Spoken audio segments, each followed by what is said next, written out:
Well, looky here. It is Thursday night all over again. Chat, welcome in. Thank you guys for tuning in. Appreciate it. It is Thursday night. It is Thursday night football. We're gonna do a little bit of a preview show. We're gonna do a little bit of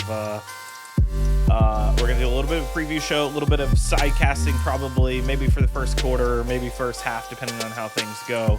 How tonight rolls. It's kind of a weird week. We've got 11 games, 12 games, something like that, instead of our normal set of games. So and even the games this week are kind of weird in that there's a good amount of games that are just not very good, and the lines will tell you as much, right? So for me, it's definitely going to be a very interesting week. So welcome in. My name is Joe, better known as NFLosophy. Thank you guys for tuning in. Hopefully you came over from either the notifications. That's probably where I hope you came from, because that means you've followed and you've clicked the little bell to get the notifications for whenever I go live, or you've come over from Twitter. So appreciate you tuning in and coming over from there, no matter how you got here. So thank you. Thursday night, this is our weekly preview stream. So we'll go through every game this week. We'll get to the game tonight first, and then we'll go through all the other games. Along the way, we'll take your questions, answer anything that you guys want to ask, want to talk about. We do that every week. But tonight, you're more than welcome to ask me anything. Gabe, did you see about Smoot having to deliver his wife's baby at home? No, I did not. That sounds like a pretty interesting night. Why Smoot delivers baby? Dwayne Smoot delivers baby daughter in his living room. Well, that's impressive. Somebody's got a video from CNN. I'm probably not going to click that right now. That might be something I have to look up. That's impressive, though. I mean, that's not easy. It does look like in one of these pictures, it looks like he does already have another child. So he's at least familiar with the process, I guess you could say. Been through it once before. I mean, obviously he didn't deliver the first one, but he was around while it happened, which is probably helpful in a situation like that. That's straight. Man, now you're kind of scaring me, Gabe, because with my wife due in December, I hope that I don't end up that way. End up having to try to deliver it, and it's my first one, so I definitely don't have any experience doing it. I had a first responder class way back in college that I took, and they taught us that. So yeah, we'll see. Just make it to the hospital in time. I mean, that's the hope, right? But why did he have to help deliver it at home? Could they not get in the car? Was the ambulance not there? Like, what happened that it was so fast? Or schedule a hospital bed? Yeah, that's the problem, right? Is if you go into labor at this point, hospitals are pretty banged up and pretty full. So can you actually get there? So interesting. I'll have to look at that one later for you, Gabe. I'm definitely interested to see that. All right. So guys, thank you for coming in. As always, exclamation point odds in the chat if you want to check out the odds. I pulled them as of noon today, and I'm trying to work on getting somebody to actually build out an overlay. If you guys know any good coders that can build an overlay, that would be absolutely fantastic. But it seems like that's not really one of the big things that coders do. They're too busy building web pages and websites and doing actual other cool stuff that people will actually see, not doing an overlay for my stream. So yeah, his wife contraction just came really fast is what it seemed. Oh, okay. Well, that's the thing, man. You just never know. You just never know how it's going to turn out. So let's go through the games real quick. Talk about what we've got on the slate, because we have what I counted this early: 1, 2, 3, 4, 5, 6, 7, 8, 9, 10, 11 games this week. We go from 16 to 14, and now we're at 11 games this week. Huge. Like, I know that I saw some of the fantasy guys talking about this, right? About how there's so many teams that are on bye this week, and it's going to be super painful for a lot of people. And timing this week could end up getting you a W in fantasy just because you might be playing a guy or another team at the right time. I don't think that's the case for me, unfortunately.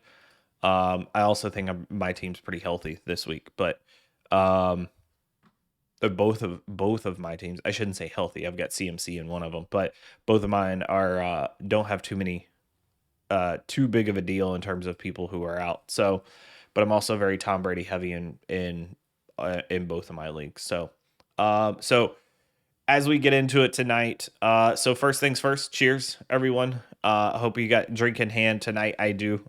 It's been a hell of a week so far. So glad Thursday night is here. Glad we're into week 7 and we get a little bit of a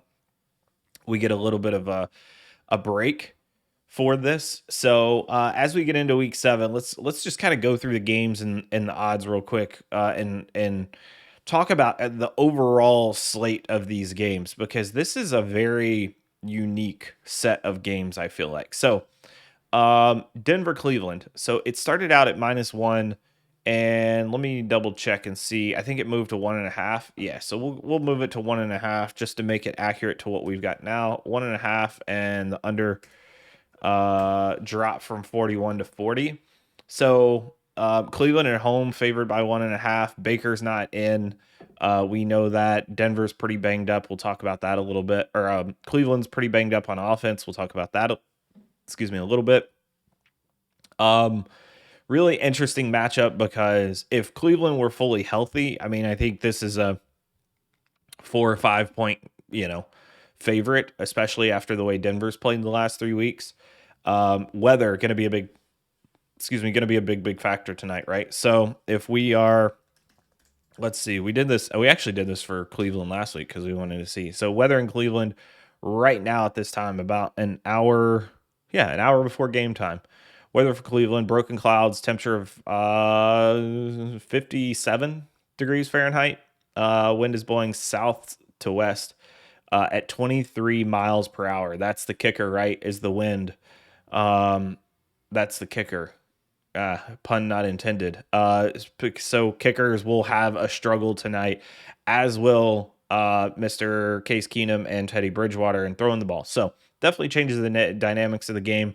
We'll get into that a little bit. We'll talk about the matchup specifically with that one. We'll spend a little bit more time on that one tonight because it is the game tonight, so we won't get to go through all the matchups. The other ones we'll hit the previews. Won't get into all of the matchups, except for one. There was one that I started doing my notes on today, and holy cow, I'm fascinated by the matchups of the Cincinnati-Baltimore game. That's going to be a really interesting one. Baltimore favored by 6.5, totals 47. It's in Baltimore, which is why they're favored by 6.5. It just feels like a very topsy-turvy game. Like, this could really go either way for me in looking at this game, because there's some unique things that happen every week with Baltimore. We talk about it, like they match up differently against everybody and how they game plan and how they structure. And so going through all of those matchups is going to be very important to talk about how that game actually plays out. So we'll get into that. Washington, Green Bay -8. So out of all of the games this week, there's 12 games, right? So there's 1, 2, 3, and that one we'll see, 3, 4, 5, 6. So out of 12 games, only half of them are less than a touchdown. Only half of them are less than 6 points. And the KC Tennessee game is 5.5 point differential. So none of these games, the only game that's within 3, there's 1, 2, 3 games that are 3 points or less this week, which is very weird, right? Like, we typically have a quarter of the games or so or more that are 3 points or less. This particular week, it's a little bit weird. Carolina, New York Giants, Philly, Las Vegas, and then tonight's game between Denver and Cleveland are the only ones that are within a field goal, which is very strange. It's just a very unique week in terms of how the lines are shaken out. Washington, Green Bay, that's Green Bay -8 in Green Bay, 48.5 is the total there. That one's not that big of an interest to me because at this point I'm completely out on Washington. We'll talk about a little bit about that game and what Washington has going on, and maybe a little bit about what they can do to potentially fix that fix that defense. And then we'll talk about Green Bay and specifically the Green Bay defense and some of the things that I noticed this week and where I think they're at, because I've banged on Green Bay's defense a lot. But the reality is that we'll get into it. I don't want to spoil the surprise. All right, then we've got New York Giants, New England. New England minus 6.5 in New England, 42 total. New England clearly the better team there. It's interesting that they're a full 6.5, and we'll talk about why I think that is. Carolina, New York Giants. This is probably one of the better games of the week. Although it does feel like Carolina is probably the better team right now. This could be a little bit of a trap game for Carolina. And some of the matchups. The only problem is that Giants are hurting pretty bad at the skill positions. KC, Tennessee. KC favored by 5.5 in Tennessee. So that's a pretty big line, right? So it should be 8.5 KC in a neutral field, and it would be 11.5 just based on the way Vegas odds are done if it were in KC. So that's a pretty heavy favorite, especially for a team like Tennessee coming off of a big win against Buffalo, right? You feel like there's clearly not that big of a reaction to Tennessee beating Buffalo. And I think that's interesting. And I think I agree with Vegas on that one. And we'll talk about why. 57.5 for the total there. Detroit, LA Rams, Jared Goff revenge game. Sort of. Maybe Rams are getting revenge on Jared Goff for something. Rams favored by 14.5 in LA, 50.5 for the total. Rams could put up that many just by themselves. Philly, Las Vegas in Vegas. Vegas favored by 3. Las Vegas in Vegas. Vegas favored by 3. That's a lot of Vegases. 48.5 is the total there. This could be an interesting matchup. Just taking a quick look at it. These are two teams that the matchups could end up dictating the way that this game goes.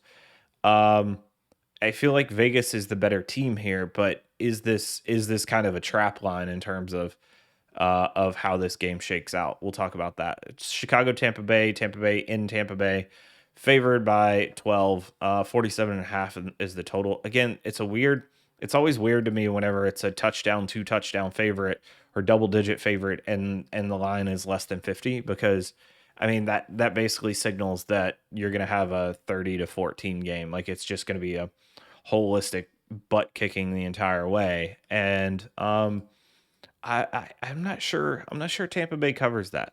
And we can talk about why. Indy, San Francisco minus 4.5 in San Fran.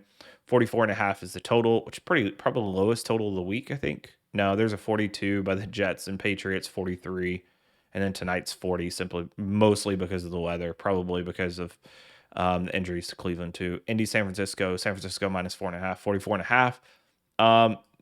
San Fran being favored by 4.5, by a full 4.5 here is interesting to me. Last week, Dylan Herbert, thanks for the follow. Welcome in. Appreciate it.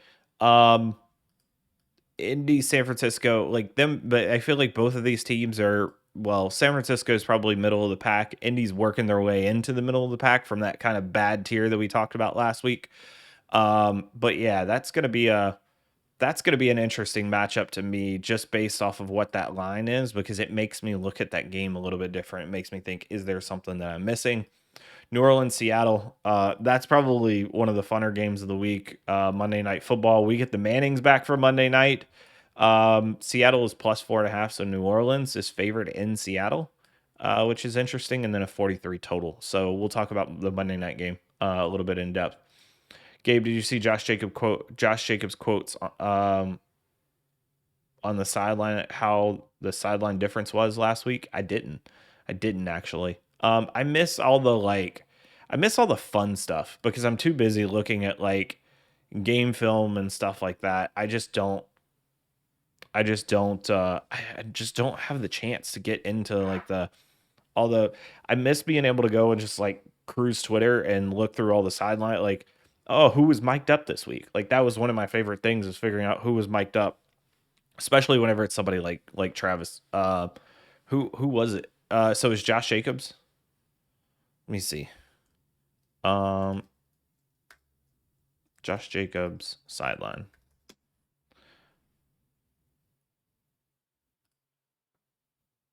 It was like there was no anxiety, is what he said. It was like there was no anxiety, Jacob said, per Adam Hill of the Las Vegas Review-Journal. It was weird. It was like everybody was calm. You didn't have somebody cussing at you or going crazy at the refs. None of that. Yeah, I mean, like I said, it's the thing is, is with Rich Bisaccia, it's not gonna be like there's no energy in the team. It's just he's gonna be a teacher. Like when players screw up, he's gonna grab you and bring you over, and he's gonna talk to you about it. But he's not gonna be like he now listen. He could potentially get after it with the refs, but he's not gonna be the guy. He's not gonna be the guy that's gonna be all over all of his players all of the time and be in their ear and just screaming at them the entire time. He is a bit of a perfectionist. Like he likes for things to be just right. Like that's how I became Bisaccia's dude for a little bit was um Bisaccia loved people who did their job and did it really, really well and to the level that he expected. If you worked your ass off and you tried and you showed that you had the ability and willingness to learn, that was it for him. That's all he needed to see. And he was more than willing to be able to work with you and help you out. And that was one of the things that I love because there was a couple guys that they didn't have. There was a couple of like the interns and stuff that they didn't have backgrounds in football. They hadn't coached anywhere, hadn't spent a lot of time playing. But Bisaccia was willing to give them. He was willing to give them an opportunity simply because they put themselves in a position by working their tails off. So, like I said, I can't say enough good things. Like I don't think there's anything bad that I can say about my time and working with Rich Bisaccia. And you guys know that how I feel about Joe Barry. So, not afraid to say if I don't think somebody's got it. But Bisaccia is one of the dudes that I do think has it, and he's a guy that even whenever he was in Dallas, I was saying that I feel like he deserves a shot at being a head coach because he's just being a head coach is about being a good leader and hiring good people around you and then managing operations and expectations. That's the job of a good coach. Set the standard. Help set the strategy with your coordinators. Leave it up to them, but help set it. Bill Belichick called plays because he had to on defense, right? And for the most part, he now leaves the offense alone for Josh Daniels, and he also leaves the defense alone for the most part because of he's got his son Steve running it. So, I think Bisaccia is the perfect type for a head coach, and it doesn't mean that just because somebody's a good offensive coordinator or defensive coordinator doesn't necessarily mean they're going to be a good head coach. It just means that they can still call plays, right? And design an offense and design a defense. Or one or the other, whatever side of the ball that they come from. It doesn't necessarily mean it's going to translate into them being a great head coach. So I do think that Mr. Bisaccia is going to be Coach Bisaccia is going to be a fantastic it looks like it, especially from week one or from week one of him doing that of his first week of being a head coach, interim head coach. It certainly looks like they had their stuff together last week, and we'll talk a little bit about that this week as well. All right. So we are what 30 minutes in? Oh, nailed it. 30 minutes in. Let's just jump into some games here. Again, cheers. Hopefully you guys have a drink tonight. I know I certainly do because it's been a long week. Have not had enough time to get anything that I've wanted done. I actually don't have full notes on a couple of games this week, but it's okay. We're going to wing it a little bit for those games. Always get to the priority ones first. And then the Monday night game, we'll have to wing a good amount. So, let's talk about tonight's game. We're going to get a little bit deeper into the game tonight. Gabe on ESPN Pick'em and has Cleveland -3.5. I like Denver with that. Yeah, you know what? I understand that simply because I think that I think that with the weather tonight, it generally the weather impacts the total overall score, which is why you saw this game go from like 43 down to 40 within only a few days. Typically lines don't move like that. It was even 41 this afternoon, and it's moved a full point since then, since noon today. So that's in a pretty aggressive line move, and tells us that that people are betting on pretty heavily on the under tonight. Now, I will say that weather plays a factor. Both of these teams, Cleveland has the better offense at this point and is pretty banged up. Denver doesn't have the most potent offense, although people might be surprised to learn that Teddy has one of the highest average depth of target this year. I think he's top 5.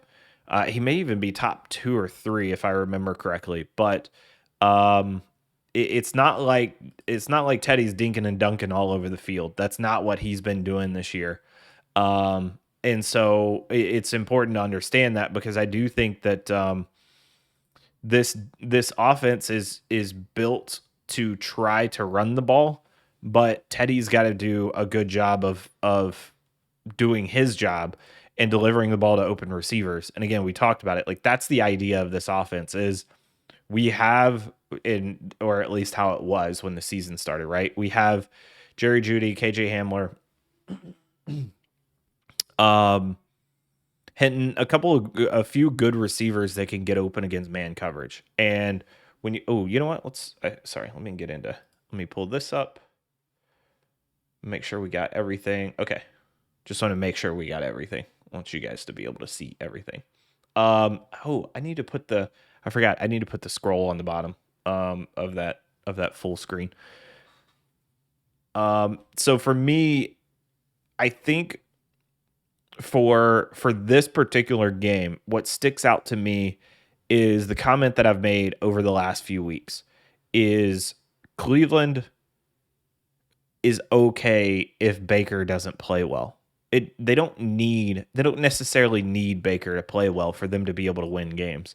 And the reason for that is because the defense is solid. The defense is good. I will say the defense is good. There was a couple of weeks they had a huge couple of weeks, and I got fully behind the defense, and then they got absolutely torched by Arizona. I thought they had a shot to kind of contain Arizona, and then just didn't.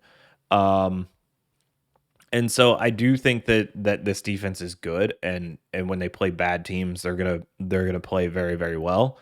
The problem is tonight Cleveland is lining up their JV offense, not just without Baker.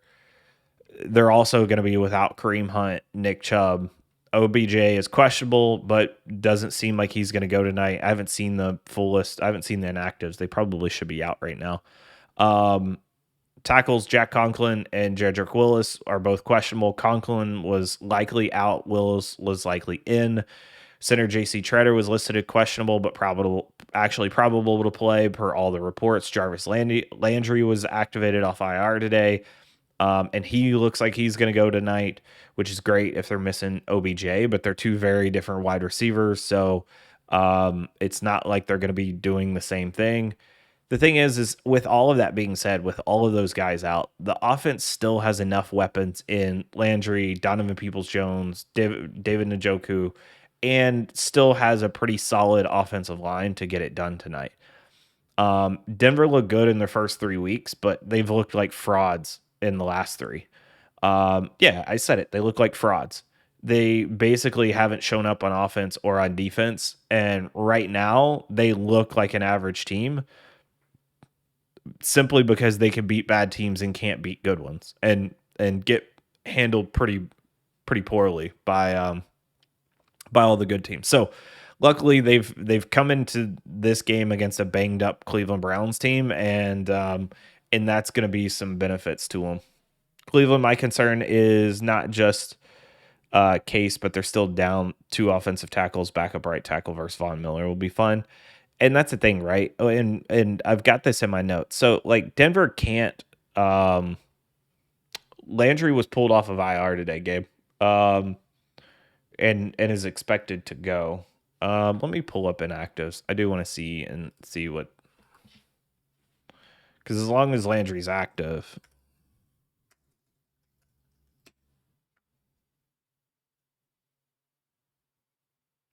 Conklin was listed as doubtful or was questionable, but they were going to try to give him an opportunity to go tonight. Wills is probably better. Is in a better spot. Let's see.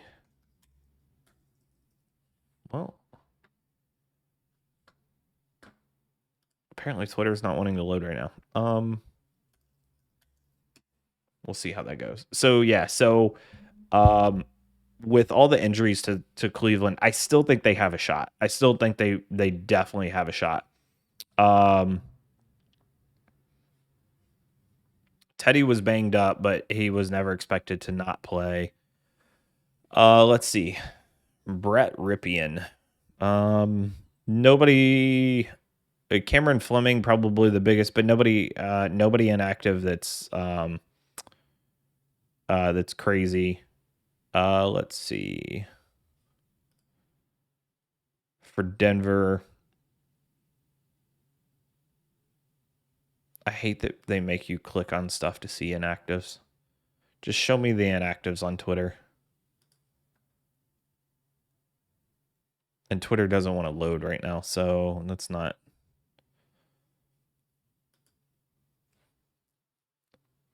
Sorry, guys.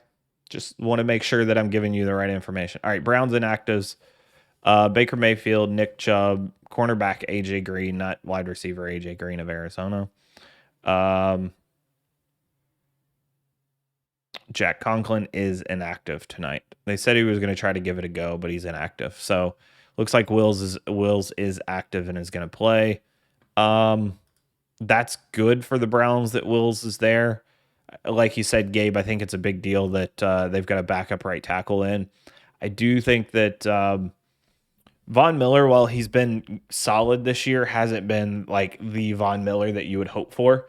It's not like he's been just incredibly amazing at pass rushing and he's done everything well. He has not been a dominant player by any means. I think he could have a good night, but I don't think it's the type of night where him being incredibly impactful in the pass rush is going to make a major difference on this game because of the weather. I do think that obviously it does have an impact even with the weather, but I just don't. I think the offensive line is good enough to be able to manage. They've been without Wills and Conklin, and while they wasn't great last week, they were good enough. So yeah, and they're gonna run the ball, right? Like that's what the Browns do. They run the ball and then they rely on the pass when they absolutely need to. I think with Keenum, you're gonna see that again this week. Look, Mayfield is a much better quarterback than Keenum, but they're going to put Keenum in a position to be successful, and they're not going to ask him to do too much tonight. You can run on this Broncos defense. They play a good amount of zone, so if you can get them in the right looks, then you're going to have some success both in the run game and also in being able to throw those underneath passes, which is exactly what you want to do whenever you're talking about it being a nasty weather game tonight and heavy winds. So for me, it just feels like everything still points to Cleveland just because of the way that they play. With Clowney and Garrett both being a full go, like it could be problematic on offense for Denver tonight. If Teddy wants to push the ball down the field, Denzel Ward has played really well this season. From a matchup standpoint, the Denver O-line is they're likely to struggle with the Cleveland defensive front all the way across. Their wide receivers aren't healthy enough right now. Their wide receivers aren't good enough right now to get open quickly against Cleveland, who loves to run man defense. The run game for Denver has just been okay. It's been okay, but it hasn't been super effective, and the pass game has definitely struggled the last few weeks. So, and with the winds whipping tonight, the run game becomes even more crucial. So, we talked about Von Miller. I think Cleveland wins the offensive line battle up front, and they'll have some stuff schemed up to keep the pass game short and effective. Like I said, they're not going to try to push the ball down the field, especially with OBJ. out and Landry in. Like Landry, if you had to choose between either of those wide receivers for this particular game, you would rather have Jarvis Landry because he's better against zone defense and he's the guy that's going to be able to get open in the shorter parts of the field versus what OBJ does. So again, and they still have enough in Donovan Peoples-Jones and Njoku. And the offensive line is what drives this run game. Look, Kareem Hunt and Nick Chubb are very good running backs. Don't get me wrong, but the offensive line is still going to be able to make some room tonight. It still feels like a Cleveland game, especially it being in Cleveland. Like this game would probably be -3, and I'd still be happy with it. I think 3.5, Gabe, to your point, is kind of where it gets out of the reach. But I think this game leans pretty well towards Cleveland. The matchups just don't favor Denver. So I've still got to go with Cleveland here. If Denver does end up winning, I think they need a couple of things. I think it's because if they win, it's because Von Miller has a huge game. Teddy was super efficient in conjunction with the run game being effective. And I think they need all three of those things to happen outside of just some weird fluky, random turnovers that fall in their favor happening. They need those three things to happen. And I don't know that all three of those things, the likelihood of all three of those things happening in conjunction just aren't terrific tonight. So I'm taking Cleveland to win and to cover the 1.5. Grizz, I got a question for you, actually. So I was looking at some stuff on Twitch. I've said Grizz the entire time that I've been on here, and you never corrected me. Because it's either girls or grills, right? It's grills, probably. I'm guessing. And I've gotten it wrong the entire time, and you never corrected me. Grills. Yep. See? You just let me say Grizz the entire time. Now I feel like an asshole because I'm like, oh yeah, my buddy Grizz. And people are, oh, it's Grizz? It is Grizz? Oh, okay. Well, it's an L though, right? Or is it a capital I? Because in the thing that I saw before, it looked like an L. Battle of the former Vikings franchise QBs. They haven't had a franchise QB in a while. So, okay. It's an L, but you have it as Grizz. Okay, got it. Okay. So I screwed up and still got it right, which is pretty much how my picks go every week. Hey, right on brand for me.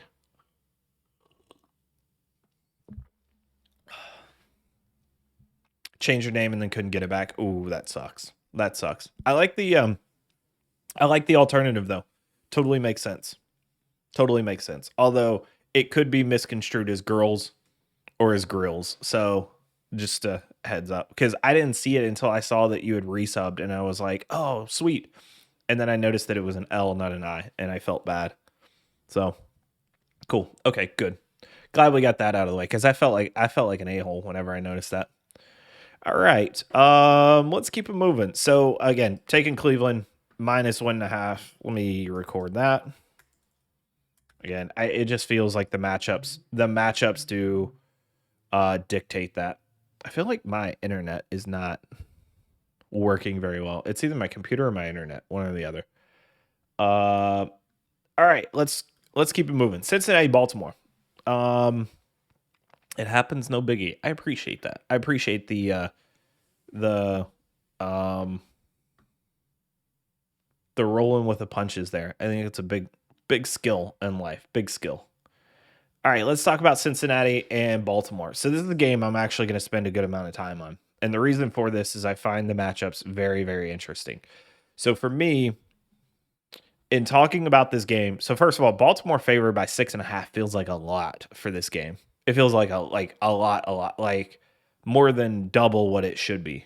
Because I feel like this should be 3 points at the most. We're talking about an AFC North matchup where these games tend to be close anyways. And this is a battle for number one in the AFC North, right? Like Cincinnati's still in position to take over the number one spot in the AFC North. And I think the Bengals offense finally gets a good test against a strong defense this week. They've had a little bit of a cakewalk the last few weeks in terms of the defenses that they've played. And this week they're going to get tested against the Baltimore defense. So there's a ton just to talk about in this. Well, let's start with Wink Martindale. And we've talked about this before, in that Wink is one of the most aggressive play callers this season on defense. He's one of the defensive coordinators that adjust more than anybody else. I'm looking at Uzoma if I'm Joe Burrow, Grizz. Yeah. It's going to be tough, man. I think that that Wink and his propensity to blitz means the Bengals are going to have to change kind of what they've brought to the table the last few weeks, right? And what they've game planned for. Wink will blitz the daylights out of you, or he'll sit back in zone. And I think that's really interesting, because seeing what he does in this game will tell me a lot about what other teams think about Cincinnati right now. Because we know that they have weapons, but we also know that the offensive line of Cincinnati isn't particularly great. They're not catastrophically bad, but they're not great either. They're below average. So the Ravens have chosen, they tend to want to blitz a ton, except when they play Patrick Mahomes. They also love to play man coverage, and I think that's going to be something that I want to see how they game plan this up on Sunday. So with Jamar Chase, can they cover him one-on-one, or do they give him safety help to limit that one guy and force the ball to be delivered elsewhere to the likes of Boyd, Higgins, Uzoma, as you said, Grizz? And then I think Mixon becomes a big part of this game, both in the run and in the pass game, probably more so in the pass game. The Bengals O-line being bad is going to mean that Burrow is going to have to find guys quick, right? Like as soon as a snap happens, he's going to have to get rid of the ball. And I think that while they've played okay against some decent teams and not great defenses, this week could be the week that they get exposed a bit more if they don't have a good game plan going in. Now, if they come in and they play their asses off and they end up looking good against the Baltimore defense, I'm going to say, hey, maybe I was wrong about this offensive line. I don't think so. It's definitely a concern for this game. And if they don't game plan around it, Zach Taylor, it could be the reason why they end up losing this game. So fascinating to see how Wink plays this. Fascinating to see if Zach Taylor actually like mans up and says we're going to get whipped up front if we don't have a game plan for it. I think he might game plan for the blitz, but not necessarily for his offensive line, which isn't exactly the same thing, because game planning for the blitz, if Wink decides, hey, I'm going to back off and just rush 4, and they still get whipped up front, Zach Taylor's not, he's shown he won't adjust to that. He's shown that his play calling isn't good enough for him to adjust to his offensive line being bad.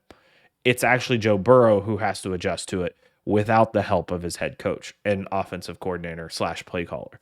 So that's going to be really fascinating. The big key here to me is that Burrow has been really good against the blitz. Like he's been one of the best against the blitz all season. When teams blitz, he's been pretty fantastic. So then you have to ask, do the Ravens really bring the house like they did against Carr and the Raiders? And that's how you have to look at this matchup, right? Like the way I tend to look at things is I always want to look at teams that are fairly similar in talent and in team setup or offensive or defensive setup to determine how another team might play against you. So if you think about it, right, the Bengals and the Raiders are kind of similar. No team's ever going to be exactly the same. But if you look at it in terms of Raiders have a solid QB, they're not a great pass blocking offensive line. They have a good running back who can operate both in the run game and in the pass game. And they have some pretty dynamic weapons that can be fairly deadly in the pass game, especially ones that stretch the field. That's very similar to the Bengals. And again, no two teams are going to be the same. And Carr versus the blitz is not nearly as good as what Burrow has been.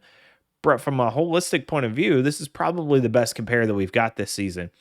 And the Ravens blitzed the daylights out of them. Again, I think they had 13 cover zero blitzes in that game, which is more than they've had combined in the rest of the games. So if they go by that game plan, which is what I think the Bengals have to be prepared for, they have to know that the Ravens are coming after Joe Burrow. So the way I think it turns out is I think the Ravens maybe bring the blitz early on to see how the offensive line and Burrow fares against it and how Zach Taylor adjusts to it. And if Taylor doesn't adjust, it's just going to be an onslaught of rushers for 60 minutes. They're not going to let up. It's just going to be blitz after blitz after blitz until they do adjust to it, or until it gets to a point where they've collected enough turnovers that it's become a pretty separated game and they don't have to worry about it anymore. And then they're just backing off and saying, okay, we'll let the game come to us now. So that's going to be a fascinating matchup to me. Zach Taylor, not known for his adjustments. Wink Martindale adjusts literally drive to drive. On defense for the Bengals, we keep talking about how they're better. They're probably better than people think. They're solid against the run, but they're a little leaky versus the pass.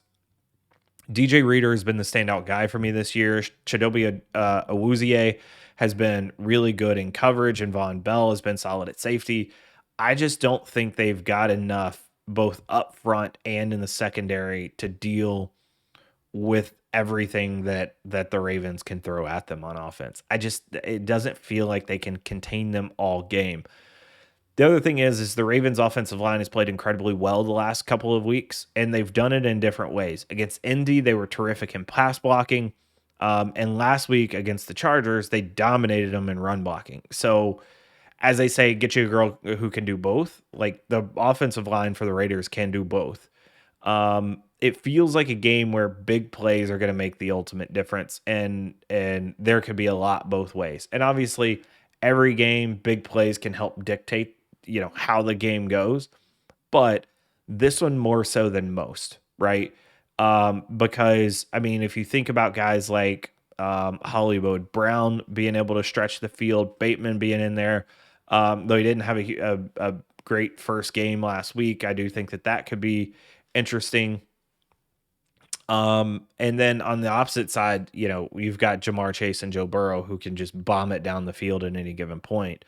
So it's going to be big. It feels like a game where big plays make the ultimate difference, and that could go both ways because the Bengals could draw up some huge plays against the blitz, or they could give up some hugely negative plays against the blitz. And the same goes for Baltimore. They have a big play offense that can make some huge strikes, but they can also make some turnovers too. They have 8 giveaways this year. All 8 are Lamar's, 5 interceptions, 3 fumbles lost, plus another couple of fumbles that the Ravens recovered. So this is going to be an interesting game to watch play out. Baltimore by 6.5 seems way too high. And the thing is I'm probably lower on the Bengals than most, it seems, because I just don't. There's a lot of people that are like, oh, they're 5-1 and they've played some really good teams and they've held up really well against them. I think they've gotten lucky. Sorry, they're 4-2, not 5-1, right? But I feel like they are a team that they've got 4-2. That they've gotten fairly lucky in some of the games that they've had, and I just don't have faith in them yet. And it's hard for me to have faith in Zach Taylor calling the plays, especially whenever he's going up against a guy like Wink Martindale, who's one of the best DCs in the league, if not the best DC in the league so far. So, yeah, I mean, I need some more time to think about this and maybe do a little bit more work on it, but 6.5 feels like a lot. The problem is that every time I say that, the Ravens somehow end up dropping 40 on somebody and end up winning by 20 points. And it's certainly possible. And if they can do it against the Chargers, they can do it against anybody, I feel like. I don't feel like the Chargers defense is any worse than what this Bengals defense is, except in the run. I think they're better in the pass and worse in the run. which I'm curious to look up the DVOA for that now. Defensive DVOA. Let's see. Chargers are 19th in DVOA, while Cincinnati is, wow, Cincinnati's 5th in defensive DVOA. 8th against the pass, 4th against the run. That feels strong. Chargers are 5th against the pass and 32nd in the run. Yeah, so Chargers are better in the pass, but way worse. Last against the run, and Cincinnati's been good against the run as their 4th in rush DVOA. Yeah, this is a hard game for me because I feel like this is a game where Cincinnati could outright win it. Like, it would not surprise me to see them outright win it. And it looks like it moved to 6 because I've got it as 6.5 from earlier. Yeah, so it's already moved to 6. Which means people are already betting Cincinnati fairly heavily. So that's where I stand. I'll wait to make that pick until Sunday, do a little bit more work on it because I do want to see Baltimore a little bit more and how they've adjusted, and maybe go back, instead of just watching last week's game, maybe go back and watch how they played against the Raiders and see if there's anything I can pick up from that particular game. So yeah, I'm gonna go without a pick on that game for right now. All right, Washington, Green Bay. What time we got? 7:59. Okay, we got 20 minutes before kickoff. I just want to make sure that way we're paying attention to what else is going on. Washington, Green Bay. I'm not going to spend a ton of time here. Washington is bad. Green Bay is good. The one thing I do want to talk about is Green Bay's defense. So to me, the jury is still out on whether we think that they're a good team, a good defense, or a bad defense. To me, they literally feel like just a middle of the pack defense, which is why it's so hard for me to pinpoint them. Because after looking at them a little bit closer, they're basically average in pretty much every area. So they're 16th in pressure rate. They're middle of the pack with 14 sacks. They allow 4.5 a carry, which is 9th worst. And they're tied for 4th best in net yard attempts in passing, but they're also 24th in yards after the catch. So like they don't give up a ton of yards in terms of throws, but they give up a ton of yards when people have the ball in their hands. So it's just a very meh type of thing. And then the other thing that I've realized about this after going back and watching this specifically is the offense does a really good job of playing in sync with the defense. And we've talked about this. When offenses and defenses, when they play in phase, they can help the other out. And I think Green Bay, as well as any team in the league, is doing a fantastic job of that this season so far. I think the offense has done a good job of protecting them, and that they're 22nd in plays defensed. So it's not like Green Bay's on the field a ton. They're on the field less than most teams in the NFL.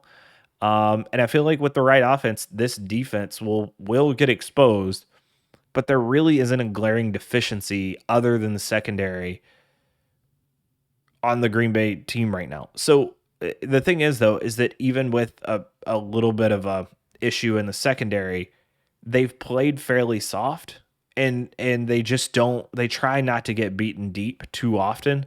So the problem is that they have some players that tend to get beaten deep fairly often. So I'm just waiting for a team to expose them. Good teams, I think, will. Bad teams or average teams isn't going to be a big deal. But I think that this is a team that's playing in phase between the offense and the defense, and it's helping the defense a ton. For me, Washington has to figure something else out. Heinicke ain't the guy. He's fun to watch, but it is. It's Moxie. Welcome in. Hey, appreciate it. Yo, what's good, everybody? How's it going? It's going good, man. It's Thursday night. It's Thursday night football. We've got drink in hand. Appreciate you coming in and hanging out. We're currently talking Washington, Green Bay. So far, we've been through Cincinnati, Baltimore, Denver, Cleveland, and we'll continue to get through the games as Sunday night goes. So appreciate you jumping in. Throw in any questions, Moxie, in the chat if you want to talk about anything in particular. Where were we at? let's see. Heinicke ain't the guy for Washington. Like, I get it. There's so many people that love Heinicke. Heinicke just ain't the dude. Like, can we just call it?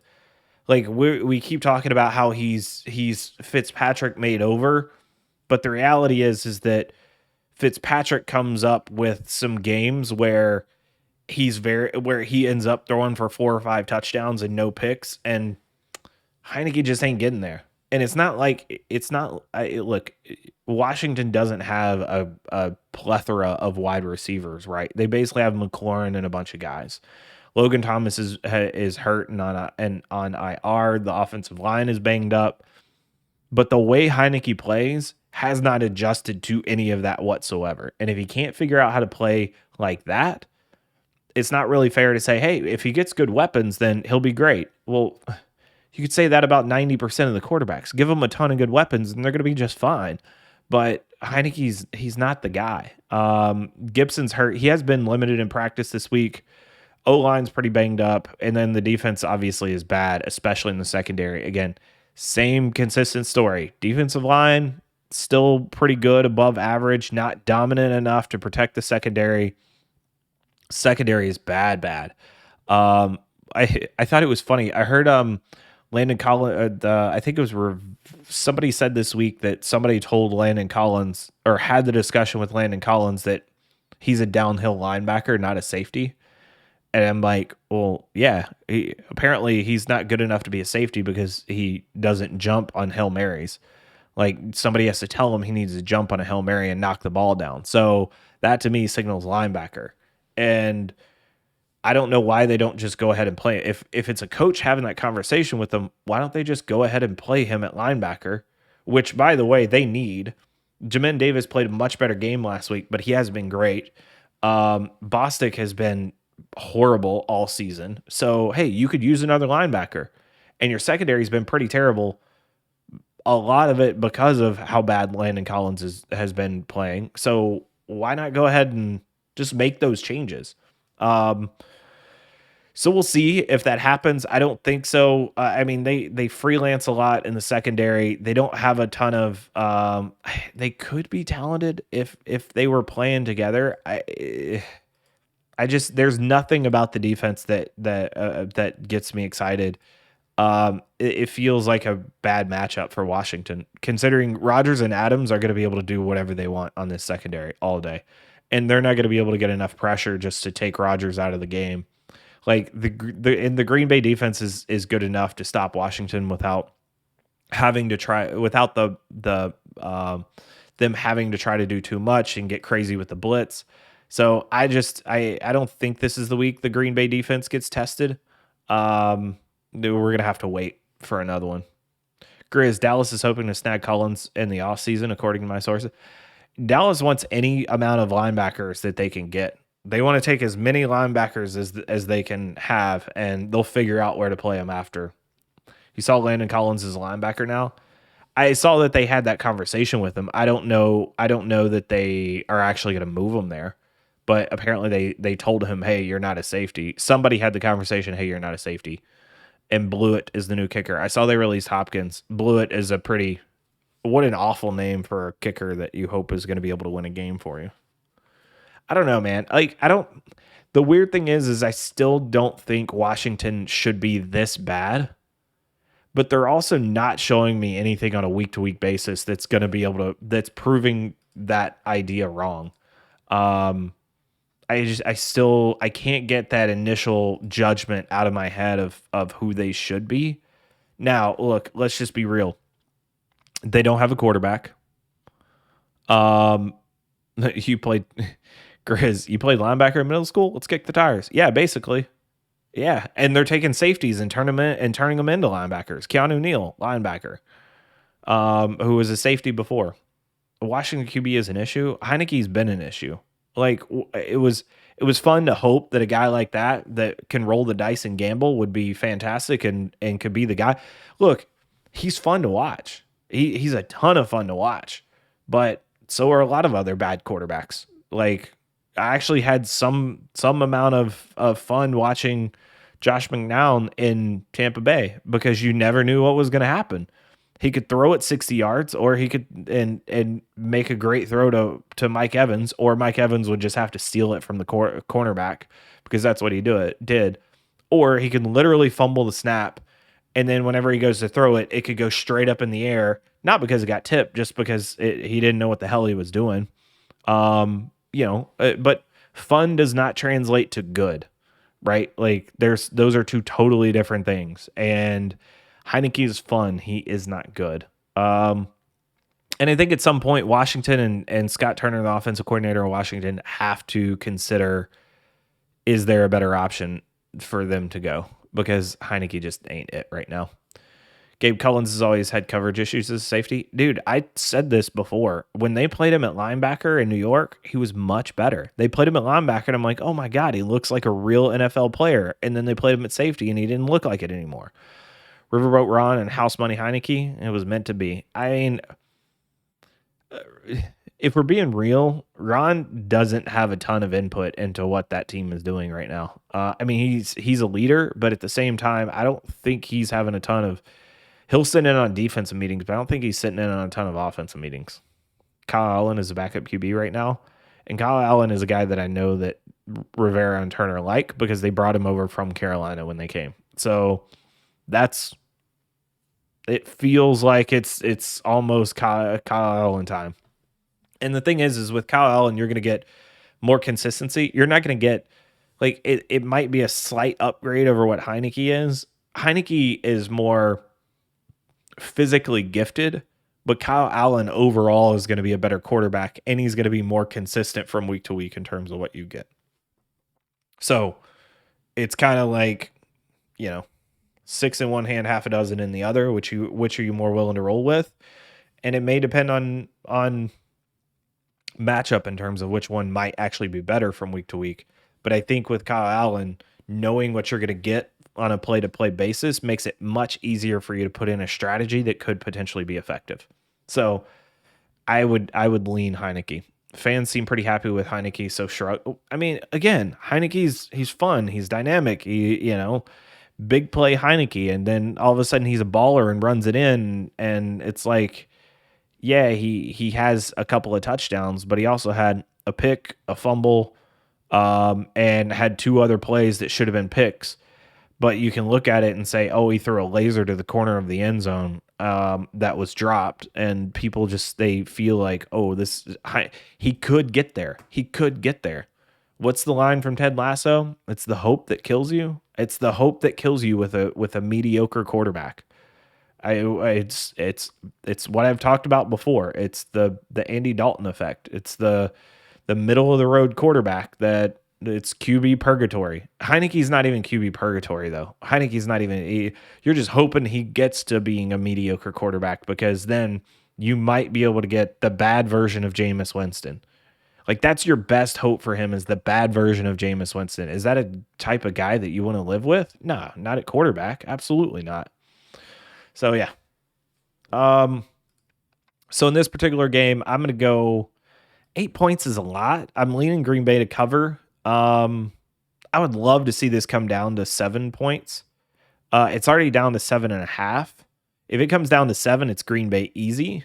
I would probably still take Green Bay at 7.5. If it goes to 7, that's an easy. Give me Green Bay. Take the money all day.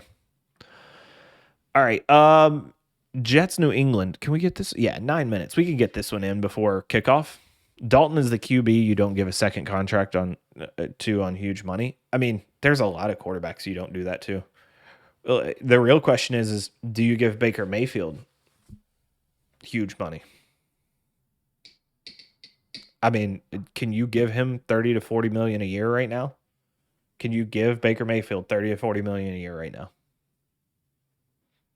Here's the thing. Somebody in the NFL will. Somebody would say, I mean, if you're looking at Miami, Carolina, Houston, they'd be begging for a guy like Baker Mayfield. Hell, I think, you know what I think? I think he's the secondary version of Kirk Cousins who Kyle Shanahan loves. Kyle Shanahan would love to have Baker Mayfield. He would probably trade Jimmy G for Baker straight up right now. I mean, I think anybody would, but You know how happy he would be if they could do something like that. I'd get a rookie and keep the surrounding talent.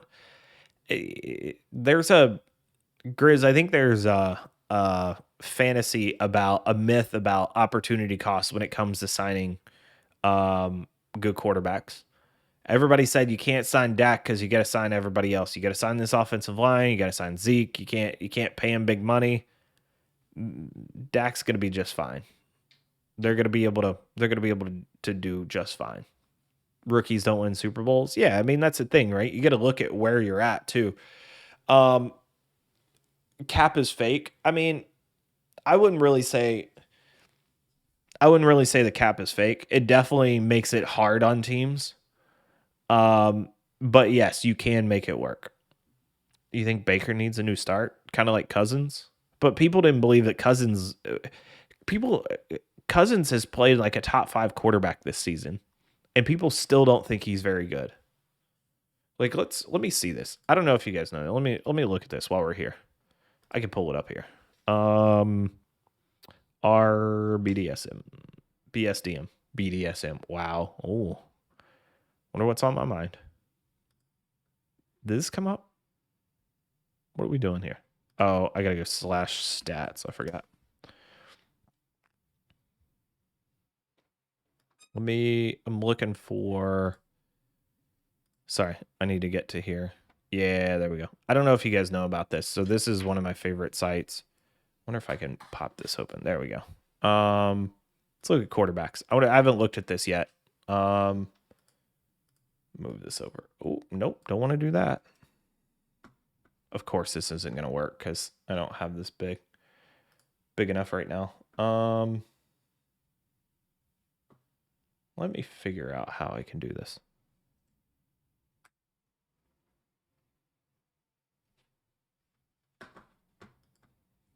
This is what happens whenever you change the way you want to do things during the stream. Quarterback efficiency. Screw it. Let's just make this bigger.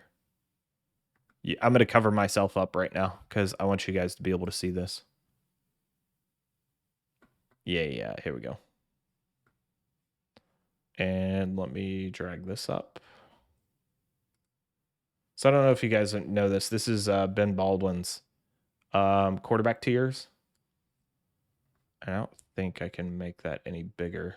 Let me move it down a little. Quarterback efficiency.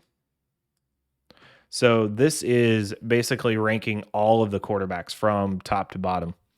Kirk Cousins, whenever you look at EPA and CPOE composite, he's actually a lot lower than what I thought. He's only 14th. Jimmy Garoppolo is ahead of him. Let's see. Completion percentage over expected. He's probably going to be... I'm actually surprised by this. He's 14th here. He is... Success rate's only 48%. Again, I feel like I'm rating him higher than what the actual effectiveness is. But to me, he's playing like a top 10, almost top 5 quarterback. EPA per play. The thing is he's not pushing the ball down the field. Air yards 7. Yeah, see, even in air yards, he's 28th. But he doesn't have to because of the guys that he's got. But to me, look, if you're looking at the actual chart, Cousins is here. Cousins is here in the middle. Oh, you guys can't see my mouse. Cousins is here in the middle just to the right, which means he's above his completion percentage above expected. So he's he's completing above what he should be. And his EPA per play is positive and above average. So I mean, you're looking at guys that are in his range, right? You're looking at Tom Brady, Josh Allen, Lamar Jackson, Joe Burrow. Underneath of him is Carson Wentz, who's actually played pretty well. Behind him is Derek Carr, Justin Herbert. He's in the neighborhood to me. If you're looking at this, he's in the neighborhood of guys like Brady, Allen, and Jackson, and Burrow. So yeah, so for me, that's just it's just one of those things where I feel like Cousins is the guy that you compare Baker to because you go, hey, is he the guy? And then he turns out to not be the guy. Um, or maybe he does. So we'll have to we'll wait and see on that. But I'm obviously higher on Cousins than a lot of people are right now because I think he's played phenomenally well. Now we'll say that for Cousins in particular, Cousins has a terrific set of wide receivers. Like I don't think we give his receivers enough credit for how good they are. That's one of the best trios in the NFL right now. Between Thielen, Justin Jefferson, and Osborne, those guys are good. Gabe, you saw Congress want the documents for the Washington football team investigation. I did see that. I saw that right before I came on the stream, and I was like, I would love to read more about this. But if I get into it, we could talk for an hour about that. Cousins is handcuffed to to his draft reputation. That's the thing is like I feel like there's a lot of people. Look, it doesn't help that Cousins isn't a likable guy, right? Like Cousins being a guy that is hard to like because of a number of different reasons. Like that's tough. Like it's gonna between that and him being tied to the guy that was there to take over Robert Griffin's spot. That's I mean that's hard to overcome. So you're right, Gabe. It's on your news ticker. But Mayfield has a broken humerus. A humerus? Yikes. That's not good. Um, I mean, everybody assumed it was his shoulder, but if it's a broken humerus, he's out for a while. Yikes. Oh, that sucks, man. That sucks for them. So it's probably going to be Keenum going forward for a bit. I wonder if I want to know what that is. Mayfield humerus. Fractured. Okay, fractured, which is better than broken. Torn labrum, fractured his humerus bone in his shoulder, according to a scan this week. Said the fracture is preventing his rotator cuff from firing. So, I'm curious as to what Pro Football Doc says about that. But it means that he's probably got a chip up in his shoulder or hairline fracture up in his shoulder, and it could heal in a week. And it's exactly why he didn't play tonight. But I'm surprised. I think it's crazy that they put him back in the game. Once he separated his shoulder last game, I know that they were trying to win that game, but they were behind enough that they could have just said, "Hey, we're gonna put Case Keenum in, and we're gonna have to figure something else out," because that seems not ideal for a guy that just separated his shoulder for a second time in 2 weeks. Not great, not great, Bob. And that's an injury that has a chance to continue to be um that has a chance to continue to be an issue, right? To to continue to separate and go over and be hurt again and again and again. That's why I was surprised that they put him back. Cleveland moved to I was gonna say Cleveland moved to 4.5, but this window is still showing that it's there. DJP is questionable in the game. Did he just get hurt in pregame?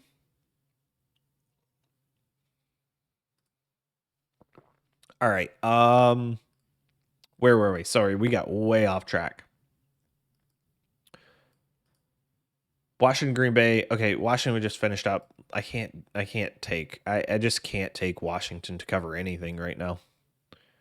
That's what Aaron Andrews said. That's not ideal. Oh, you know what? Let me pull up the game here.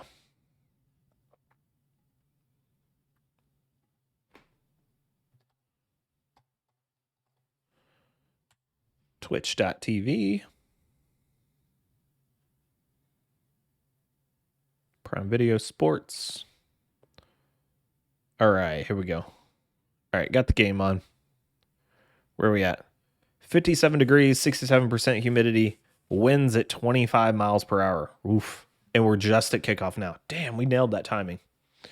All right, so we'll have this game on in the background. We'll keep an eye on it as we go through the rest of the games. So next game, New York Jets. I haven't been scrolling through this. Give me 1 second. Yeah. So we miss Washington football and Green Bay Packers. Did I miss Falcons Dolphins? I missed Falcons Dolphins in my setup today. Wait a second. Was this right? Yeah, this is right. Okay, I missed Falcons Dolphins in my game notes apparently. So I need to add that one in. And I do not have notes on it. Atlanta, Miami, and let's see. Miami's plus 2.5. Tua, by the way, last week, he didn't have a terrible game. I like that they're moving Keenum out of the pocket. Landry already with his first catch. And I like whenever they run Landry behind the line of scrimmage. I thought Tua played an okay game last week, but I don't think Tua really did much. Man, this game was not here earlier because I triple checked these. Okay, Austin Hooper with a big gain. So this is what you're going to see out of the Browns pass game tonight. I'm surprised Baker doesn't have his shoulder in a sling. Because that was Baker giving him 5. So this is what you're going to see out of the Browns pass game tonight. You're going to see some quick, short completions. They're going to try not to put too much on Keenum. They're going to allow him to make some throws in the short to intermediate part of the field, and then they're going to run behind it.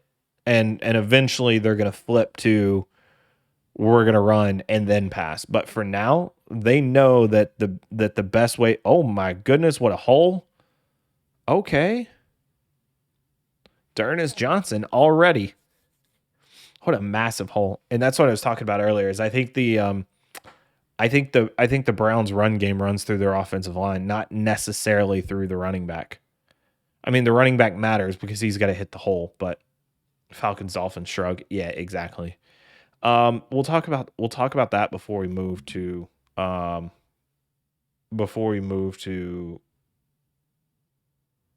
Jets Patriots, since that's what's there. Sorry, I'm fascinated by this Browns drive right now. Not bad. Johnson with some good vision. Hit the right hole twice. Normally I can look at a play and go, oh, he should have gone outside or he should have cut it back sooner. Johnson hit both of those holes perfectly. He did a good job of pressing the outside on that one and then cutting back off the edge. Damn, Browns firing on all cylinders right now. This is what's been the biggest disappointment for me for the Broncos has been their defense. Their defense has just not been very good. It seems like Fangio's defenses they're good when he's the defensive coordinator. They're not as good when he's the head coach. Play action. Nope. Oh, touchdown. Easy. Every play on that drive was a huge positive play. They had 2 runs for first downs, 2 runs on first down, 4 first downs. And then the third run was for a touchdown. And then I think both throws that they made were for first downs too. What a statement by the Browns. All right, Falcons Dolphins. Since I don't have anything about this game, we'll just kind of do this one off the cuff. So Falcons Dolphins. Falcons last week. One of the things that I like to watch about Atlanta is Kyle Pitts. They really started to open up what they wanted to do with Kyle Pitts last week, and I think that's going to be huge for them going forward. Obviously, the offense runs through Cordero Patterson. A lot of that is because with that offensive line, they've got to figure some things out. And I feel like there's a difference in this, right? So Arthur Smith, week 1, thought he had a phenomenal game. Thought he called a phenomenal game. In week 1, I also thought Nick Sirianni called a phenomenal game. However, since then, Sirianni has been awful as a play caller. I think Arthur Smith is slowly growing this offense. There's a few things that he's doing in terms of now he's factoring in Kyle Pitts, at least a little bit. We'll see if that continues or if it was just a particular matchup thing. He started leaving some extra blockers in to allow Matt Ryan to throw the ball downfield, just like we said he should. They're figuring out ways to get Mike Davis involved in smart situations and not overrun the football. And even without Calvin Ridley, they're figuring out how to get the ball to the edges and utilize those as run plays where the offensive line is not that good. Miami, on the other hand, offensive line is horrible. Tua had a solid game last week, though it was all of the throws were basically outs and goes. Pretty much everything he threw were all outs and goes. And I think that could potentially be an issue going forward, because if people start forcing him to use the middle of the field more, he's going to struggle. The Miami defense, as much as I want to say that they are Brian Flores defense, there's not a whole lot going on there anymore. Ben Baldwin tweeted that Chubb is looking good tonight and laughed. Oh, right. Running backs don't matter, right?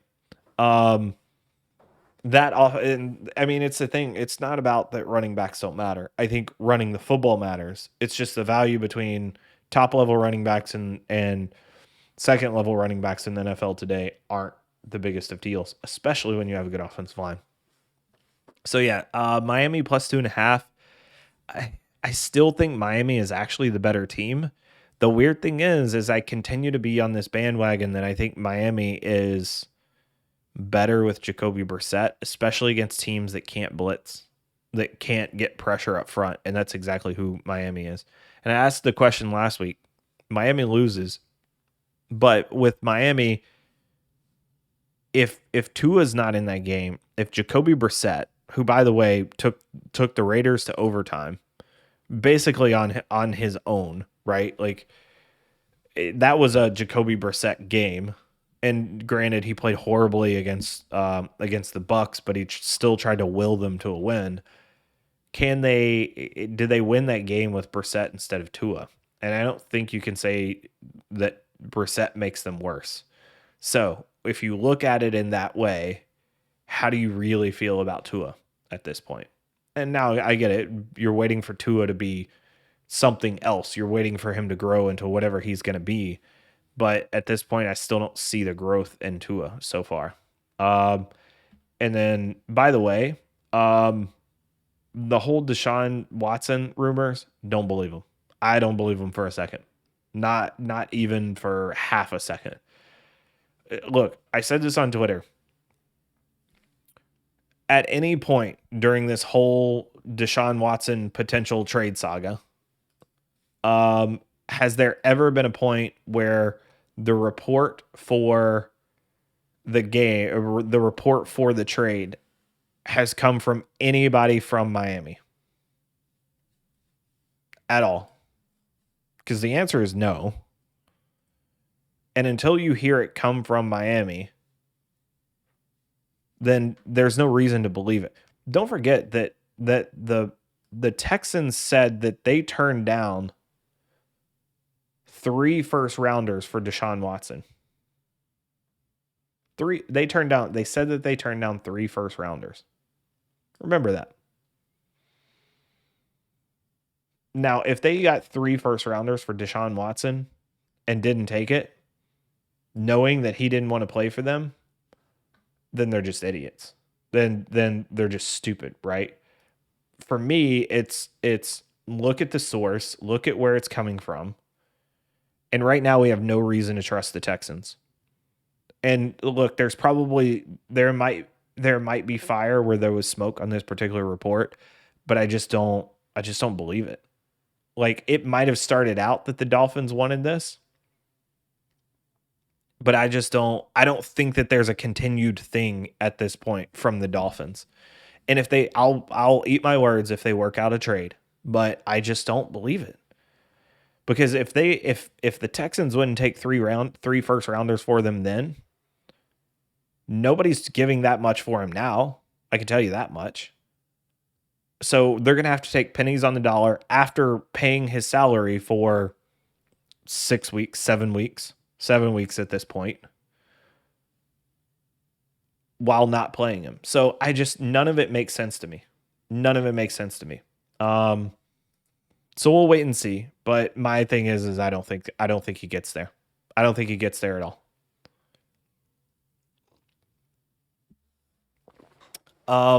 Yeah, Deshaun Watson isn't going anywhere, at least for this season. They might trade him for pennies on the dollar come the trade deadline, but right now there's just no shot. No shot it's happening. And I've been saying that. It's not like this is new. Been saying that forever. It just doesn't make sense. And by the way, Andrew Brandt, who is one of the people that I respect the most, who worked in Green Bay's front office for years, did the Aaron Rodgers contract and worked with Brett Favre and all of that. Like, even he says, this makes no sense. Why? Why would you do this when it makes no sense? So yeah. So we'll see how it turns out, but I don't believe any of it whatsoever.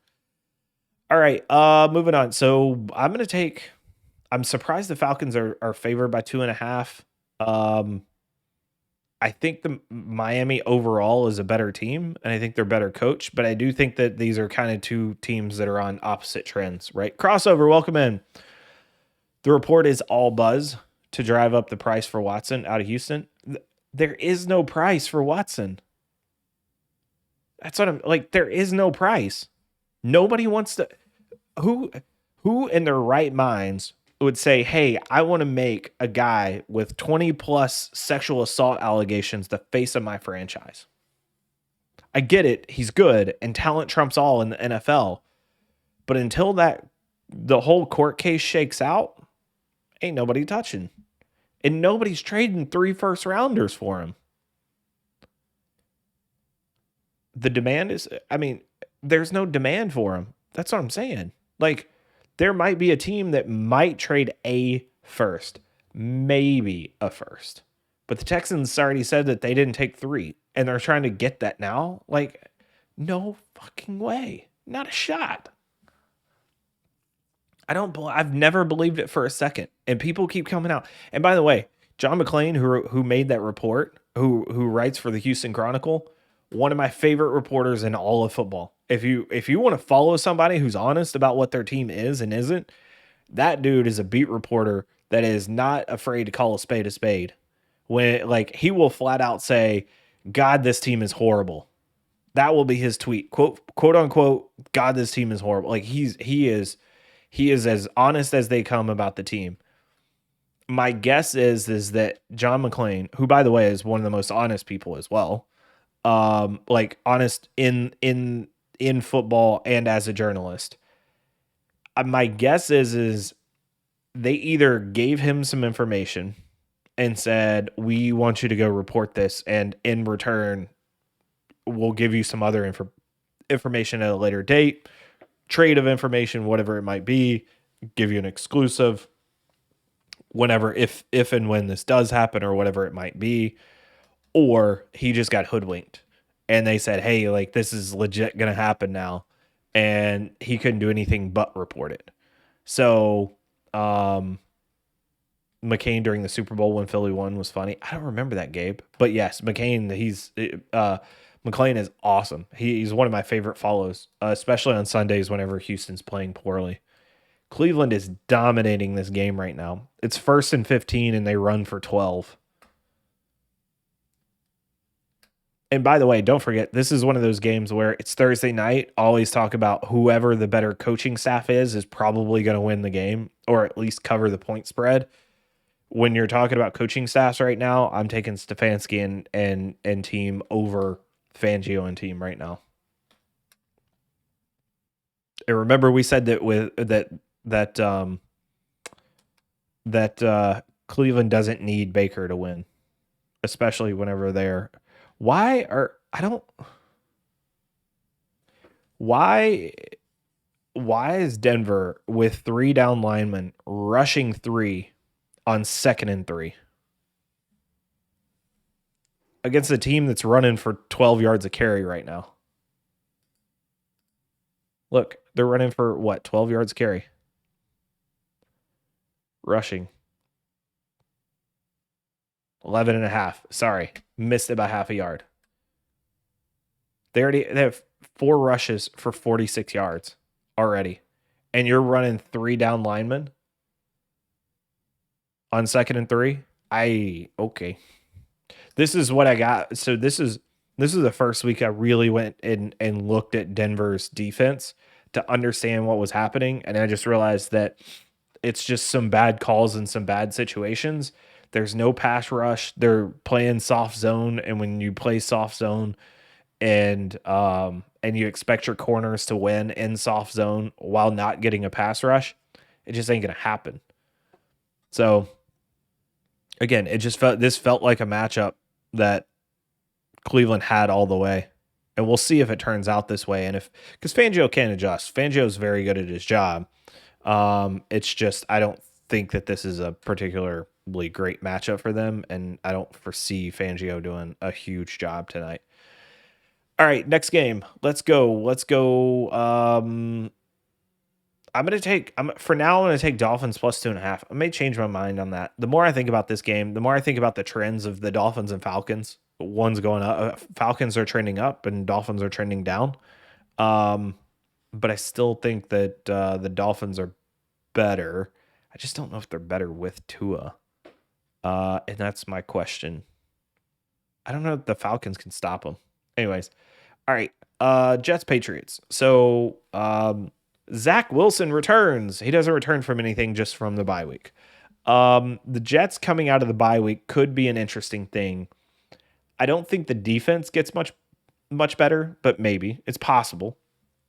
Because whenever you're out for a week and you have a time to kind of self-scout, they may figure out what they're probably better at than not.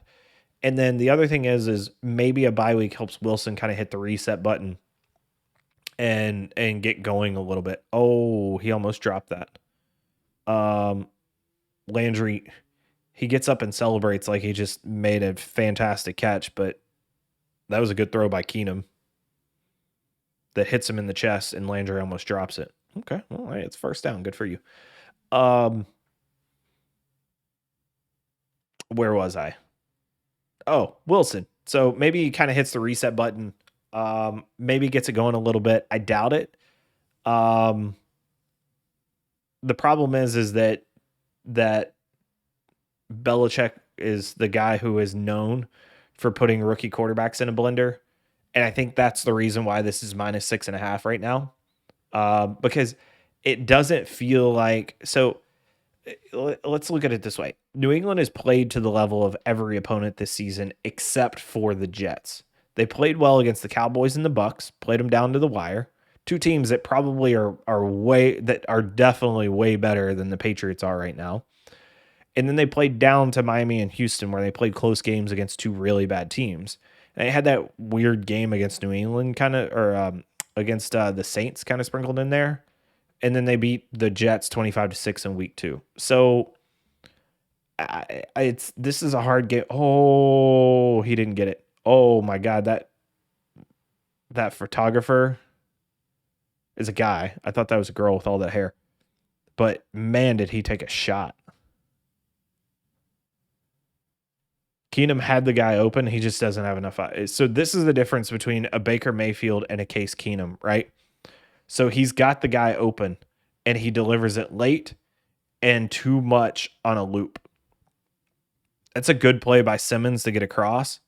Oh my God, the photographer just took one in the gut. Like that was like getting hit by a safety. That guy's going to feel it in the morning, that's for sure. They do know the risk of being on the sideline game. It doesn't mean that it doesn't hurt any less. And the trick is, so I learned this from Shelton Quarles, actually. So Shelton, before I ever walked out on the field, which I had been there. I'd been on the sidelines as like an operations assistant, like intern and stuff like that on games before, helping out on game days. But whenever I walked onto the field and I was going to be on the field a good amount, I remember Shelton saying, "Whatever you do on the sideline, don't walk backwards when people are coming towards you." He goes, "Once you walk backwards, you lose all mobility to go left and right. So you got to stand there and then you got to move right or left. Don't try to walk backwards." And there was one play in particular where I just happened to see the guys coming. Um, I think it was Mike Williams actually, and it was a catch on the sidelines. And I saw the ball coming towards me, and instead of moving backwards, I saw where Mike was coming from and moved left, and he just flashes right in front of me. If I had walked backwards, I might have been concussed after that. Like I would have taken Mike Williams on full blast.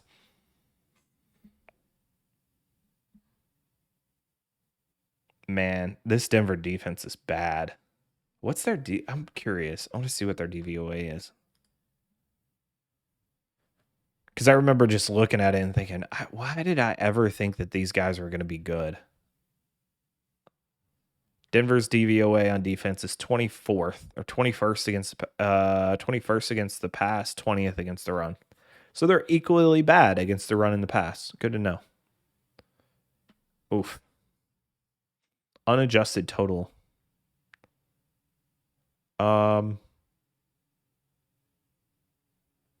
14th and 13th unadjusted. Dave still factors in a good amount. Okay. Interesting. Browns are moving the ball fairly easy pretty early. Denver can't stop them. See, again, why are you playing soft? You're playing soft zone. You're playing soft zone on a night when there's 20-mile-an-hour winds. Man the F up. Put a press on and make Case Keenum beat you. Load the box, man up, and if Case Keenum can throw the ball downfield before your single high safety can get there, then so be it. Play the percentage. I don't get how this is so hard. Look, I make it sound easy and broad generalizations, right? But because every team's different, every situation's different, there's adjustments, there's micro elements to every play. But I don't see why you're not running 80% man at this point. And maybe your team's not built for it. Who cares? You have a fast enough safety in Simmons that can get from the center of the field to the sideline. And they're playing, and when they do play man coverage, they're good enough in man coverage to do it. I was watching a basketball game last night, and player got kneed in the groin on defense. Yeah. I mean, that stuff happens. Oh, did you see that wind? It goes, comes back in. Played that wind perfectly. I mean, if you're in Cleveland, you got to know. I'm sure McLaughlin was in. I dropped McLaughlin this week because of because I knew the wind was going to be crazy. But he's already got 4 points, so that was a very good kick with the wind. Yes, it was. He played that perfectly because it looked like it was sailing hard right and then just turned right back in. USF's fine is getting it done on the ground. USF doesn't have a ton of players in the NFL, so good for them. All right. What else? Jets, New England. New England playing to their opponent. Rookie blender. Jets coming off a bye week. Pats have been able to move the ball in multiple ways and been able to hold good teams to close scores. And I think that's a big deal for them. I think they have good game plans with the ability to manage two good teams, but I don't think they're good enough to just run away from average teams. And even to a point, bad teams. I do think the Jets are pretty bad, but I'm interested to see what they come out with after the bye week. So I understand why the line is 6.5 for New England. I don't think I can go there yet. I don't think I can take them 6.5 right now. Rookie quarterbacks always seem to come out of the bye week a little bit better. And again, New England's gonna put Zach Wilson in a bit of a blender. But for now, I'm leaning Jets on this one. All right, Carolina and New York Giants. Whoop, too far. Too far. All right, Carolina and New York Giants. So,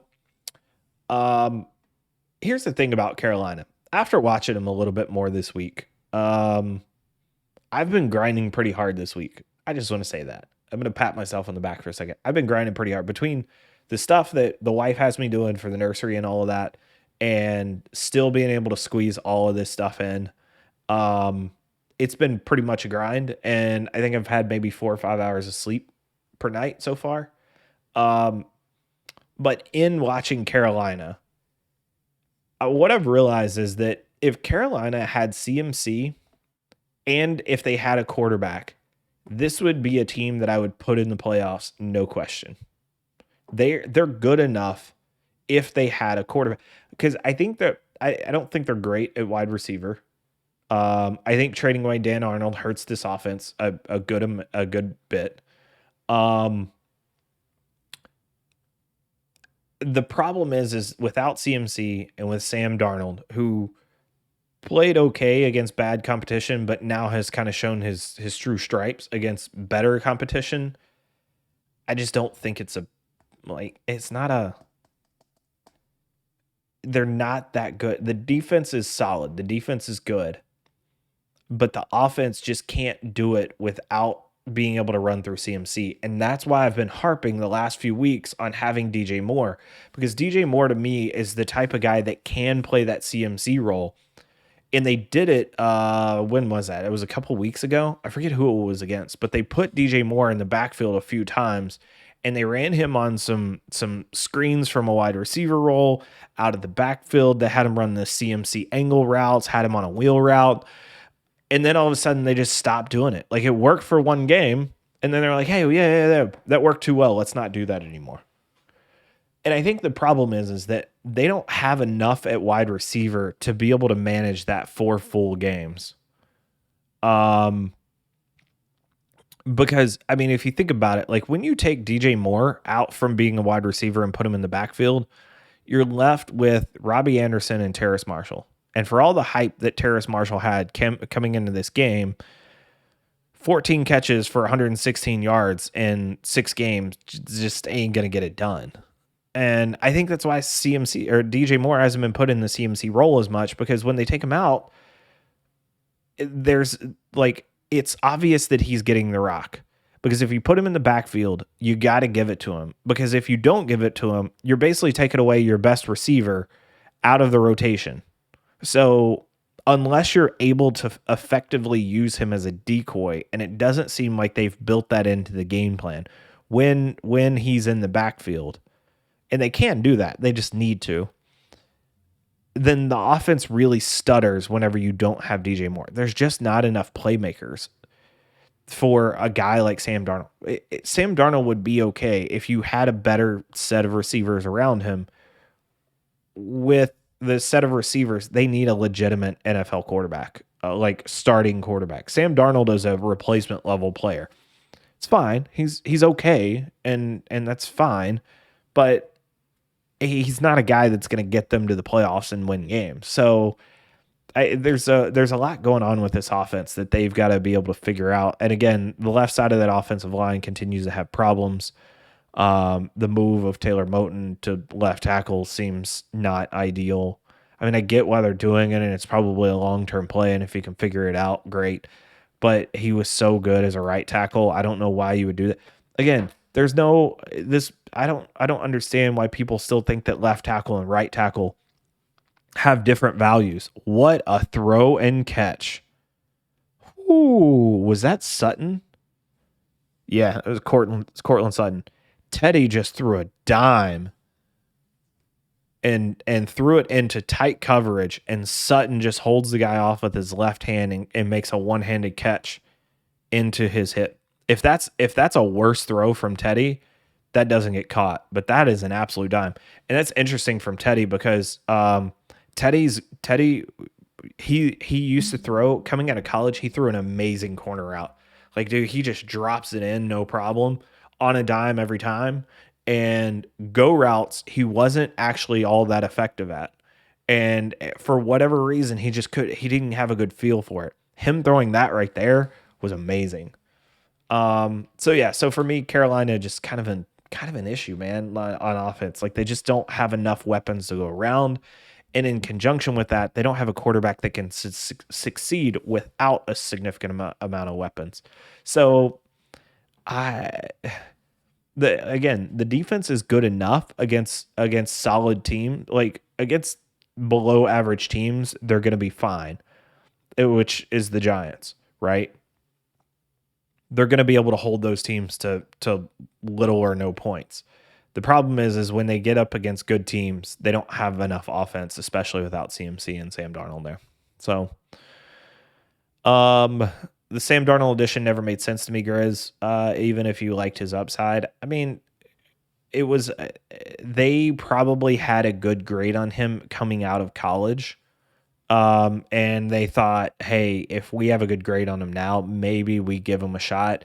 And then there was the whole he played under Adam Gase. Adam Gase was terrible. We need to find out what he sorry. We need to find out what he really is. And it hasn't worked out. I mean, it looked okay for a while.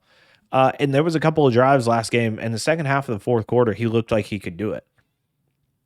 The problem is that you need that Sam Darnold for 4 quarters, not for half of a quarter, because the other 3.5, he was horrible last week. I didn't like him coming out of USC game. I mean, he was okay. I just never understood like he could potentially be one of the best quarterbacks out of the class.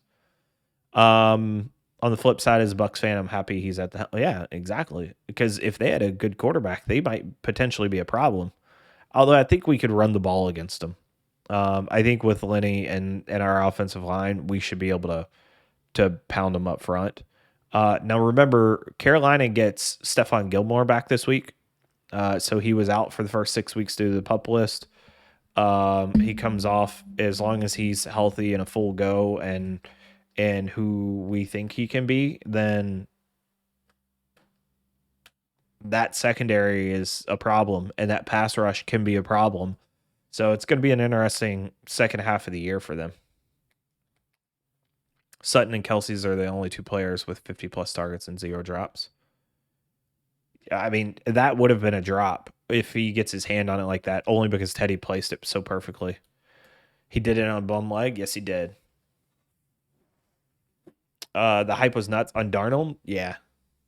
Yeah, I just him and Josh Rosen, and I liked Rosen, but there were so many reports about Rosen and his mentality of playing football that's always a red flag for me. Is if you're not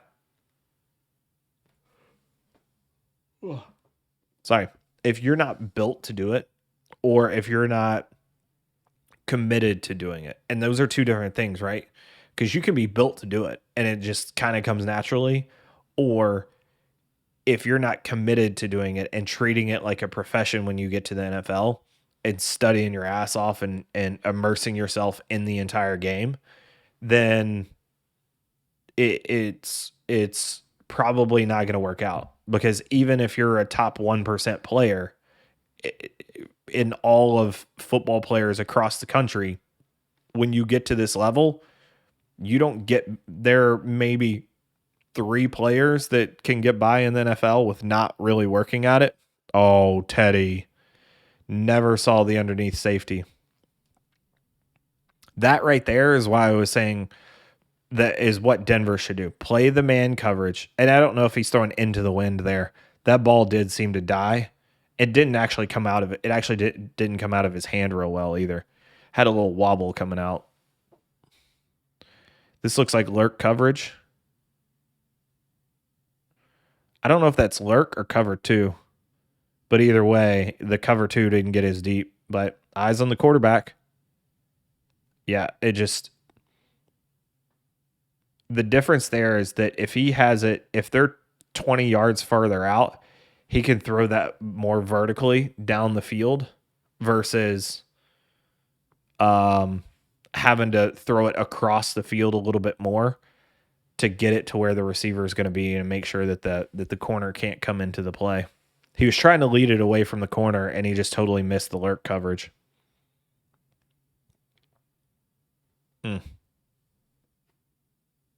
Still can't believe Lamar fell to 32. Teddy was the guy that I thought that I wanted the Bucks to take, and I'm glad that they didn't. Now, I mean, obviously it ended up working out into Jameis and then Brady, but Teddy's the guy that if you draft him that early, he ends up not being the guy that you want him to be if you draft him that early. Blaine Gabbert vibes from Darnold as far as hype to production earlier in their careers. I mean, yeah, I'm starting to believe more and more in the what a run. Johnson's having a hell of a night. In the Bill Parcells qualities. The problem with the Bill Parcells qualities is that nobody ever starts for 3 years anymore. It's always sorry, I can't quit yawning. It's always the guys that like they might start for a year or two, maybe at most. Unless they're just so good that they end up starting for 3 or 4 years. And then if they do that and they play well for all 4 years, then you're probably pretty good. But didn't Jake Fromm do that too? Like Jake Fromm hit all of the Bill Parcells metrics, I think. So Dak was the guy in that draft that hit all of Parcells metrics. Which is like start for 3 years, 3.0 GPA, at least 30 starts or something like that, and 60% completion percentage and something else, right? I forget what they all are, but it seems like pretty basic stuff. But when you start to weed out quarterbacks, there's literally like one every year.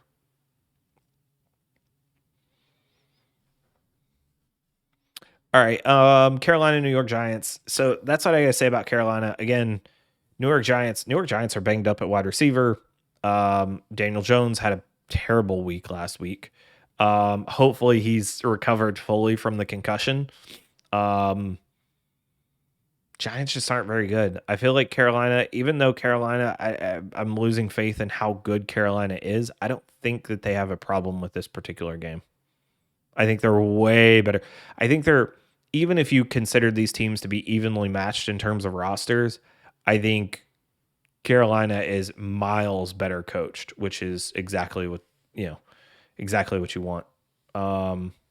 So yeah, I'm taking Carolina in the 3 points there. Fromm probably did, but he shouldn't have the starter halfway through his second year. Fields should have been. Fields only started for a year, right? Maybe 2 at most. I was just thinking that, Gabe. Stump Mitchell's beard is nice. That was impressive. I know Lovie Smith tried to false start. Fake pressure got him. I know Lovey tried to grow the beard. It's not nearly as nice as Stump Mitchell's beard is. That was impressive. All right, let's get to a game I actually want to talk about. KC, Tennessee. Let me do this. Come on. All right, KC, Tennessee. So, Tennessee coming off of a huge win over Buffalo, to which I say, welcome to the show. Because this was a game that no one gave Tennessee a chance in. And last week we said, hold on a damn minute. The Titans will make this a close game. And the reality is that I don't think the Titans are a better team. But knowing Vrabel and looking at the matchups, this felt like a game where Tennessee was going to figure out how to keep it close. And we said this last week. They were going to try to keep it close and figure out how do they get that late strike at the end to be able to win it. And damn, did we call it. Like, it happened exactly as we did, as we thought. And then all of a sudden, Buffalo gets it back and tries to go down the field, and Sean McDermott makes the right call. I mean, by all the analytics, by all the context, it's a right call. Unfortunately, the execution wasn't there. Josh Allen slips. The defensive end, Tart, ends up getting across the face of his blocker. What was that? Was that Keenum? Yeah, in 20-mile-per-hour winds, you guys probably shouldn't be throwing the ball up in the air like that. I mean, that might as well have been an arm punt if they did end up intercepting it. So I get it, I guess. Not terrible, but it's still weird.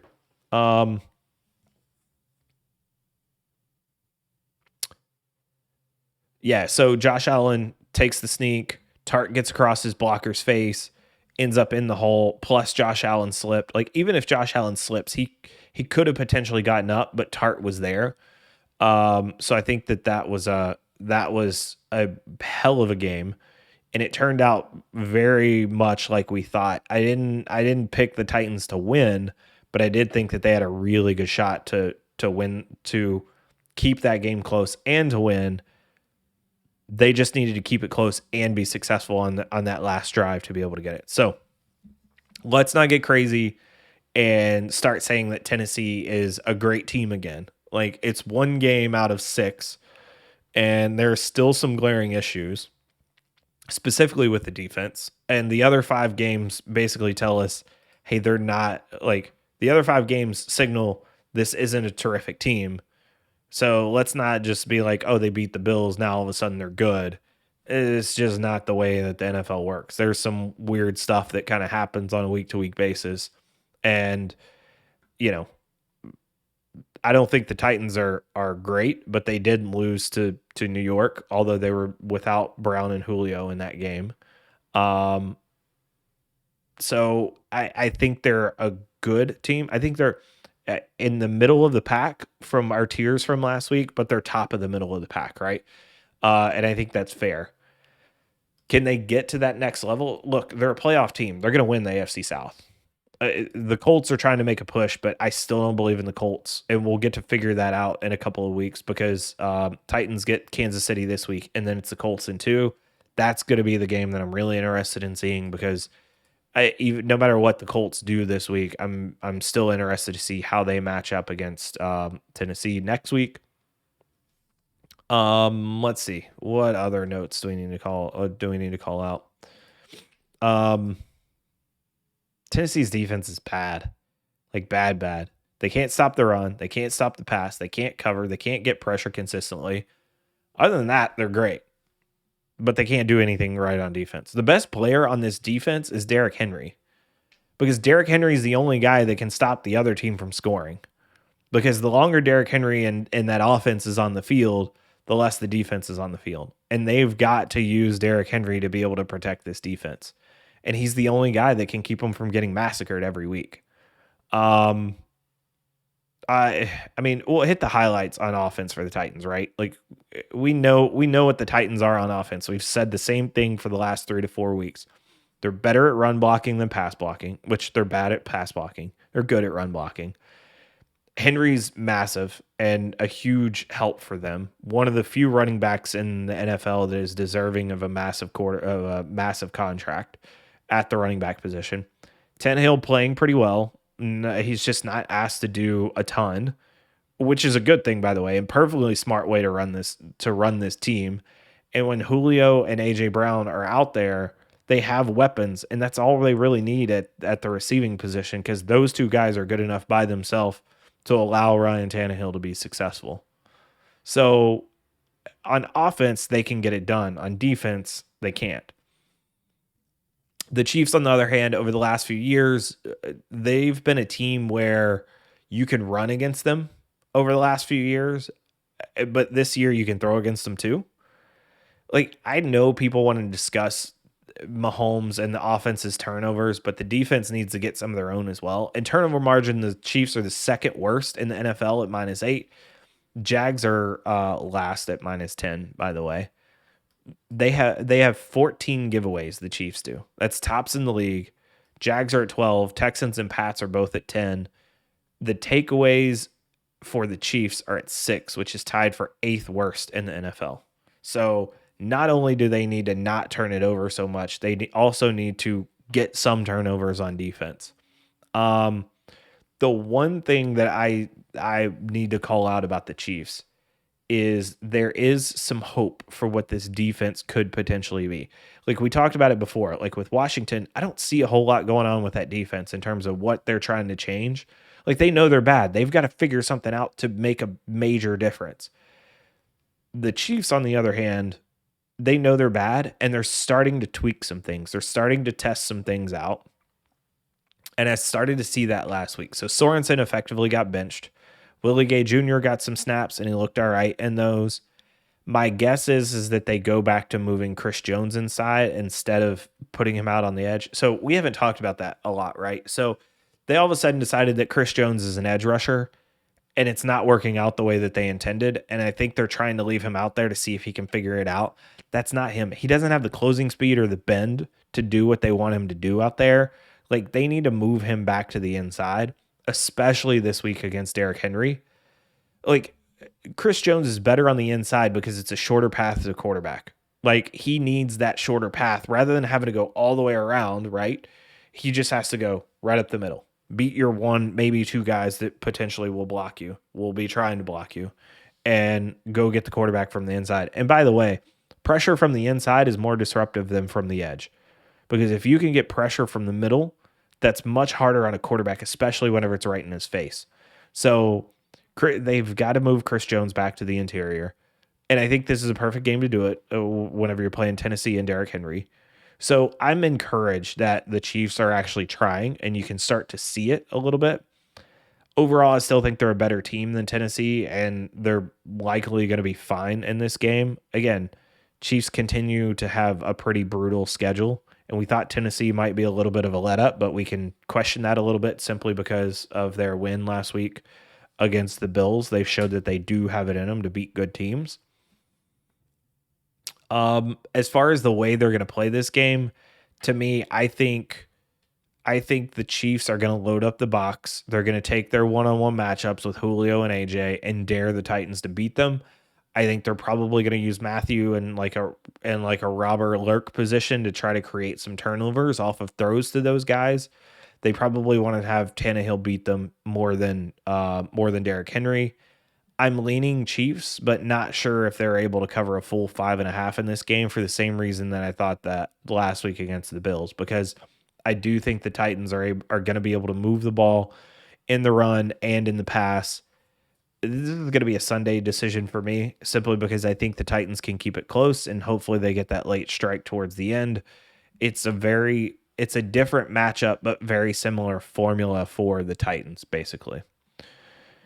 Gabe, KC average-ish on D. They're number one Super Bowl fave, in my opinion, because that offense is insane. The thing is the offense they're not even the best offense in the NFL right now, I would say. The problem is that Mahomes is turning it over too much. And the weird thing is what I've noticed is it's not that I think that Mahomes hasn't done anything. Like when you talk about quarterback play, right? You talk about the good and the bad, like the really good and the really bad, and then there's that stretch of play in the middle. The stretch of play in the middle, it is what it is.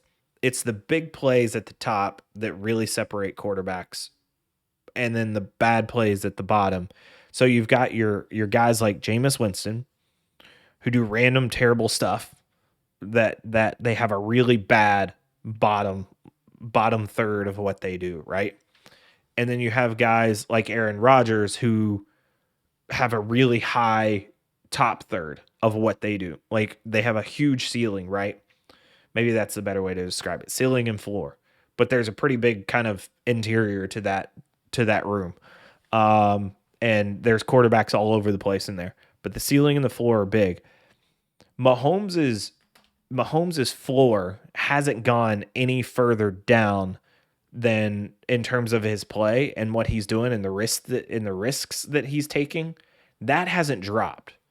Like it's his bad plays that he's always made are still the bad plays. Like he's still living on that same edge. It's just those plays haven't been as lucky for him as they have been in the past. He's received some of the bad luck. You can basically say it's luck regression for him is what's happened. He's living on that edge, and what should be a 50-50 ball for most people has been 70-30 for him, and those are now turning into 50-50. And that's a little bit of what's going on. The other part of what's going on for Mahomes is that the big plays haven't been as much. He's still hitting big plays, just not at the rate that he was before. Kelsey's doesn't have like that huge play every single, like he would have multiple plays every game where it'd be a big play. Tyreek Hill hits one or two big plays every game. Those just aren't happening at the same rate.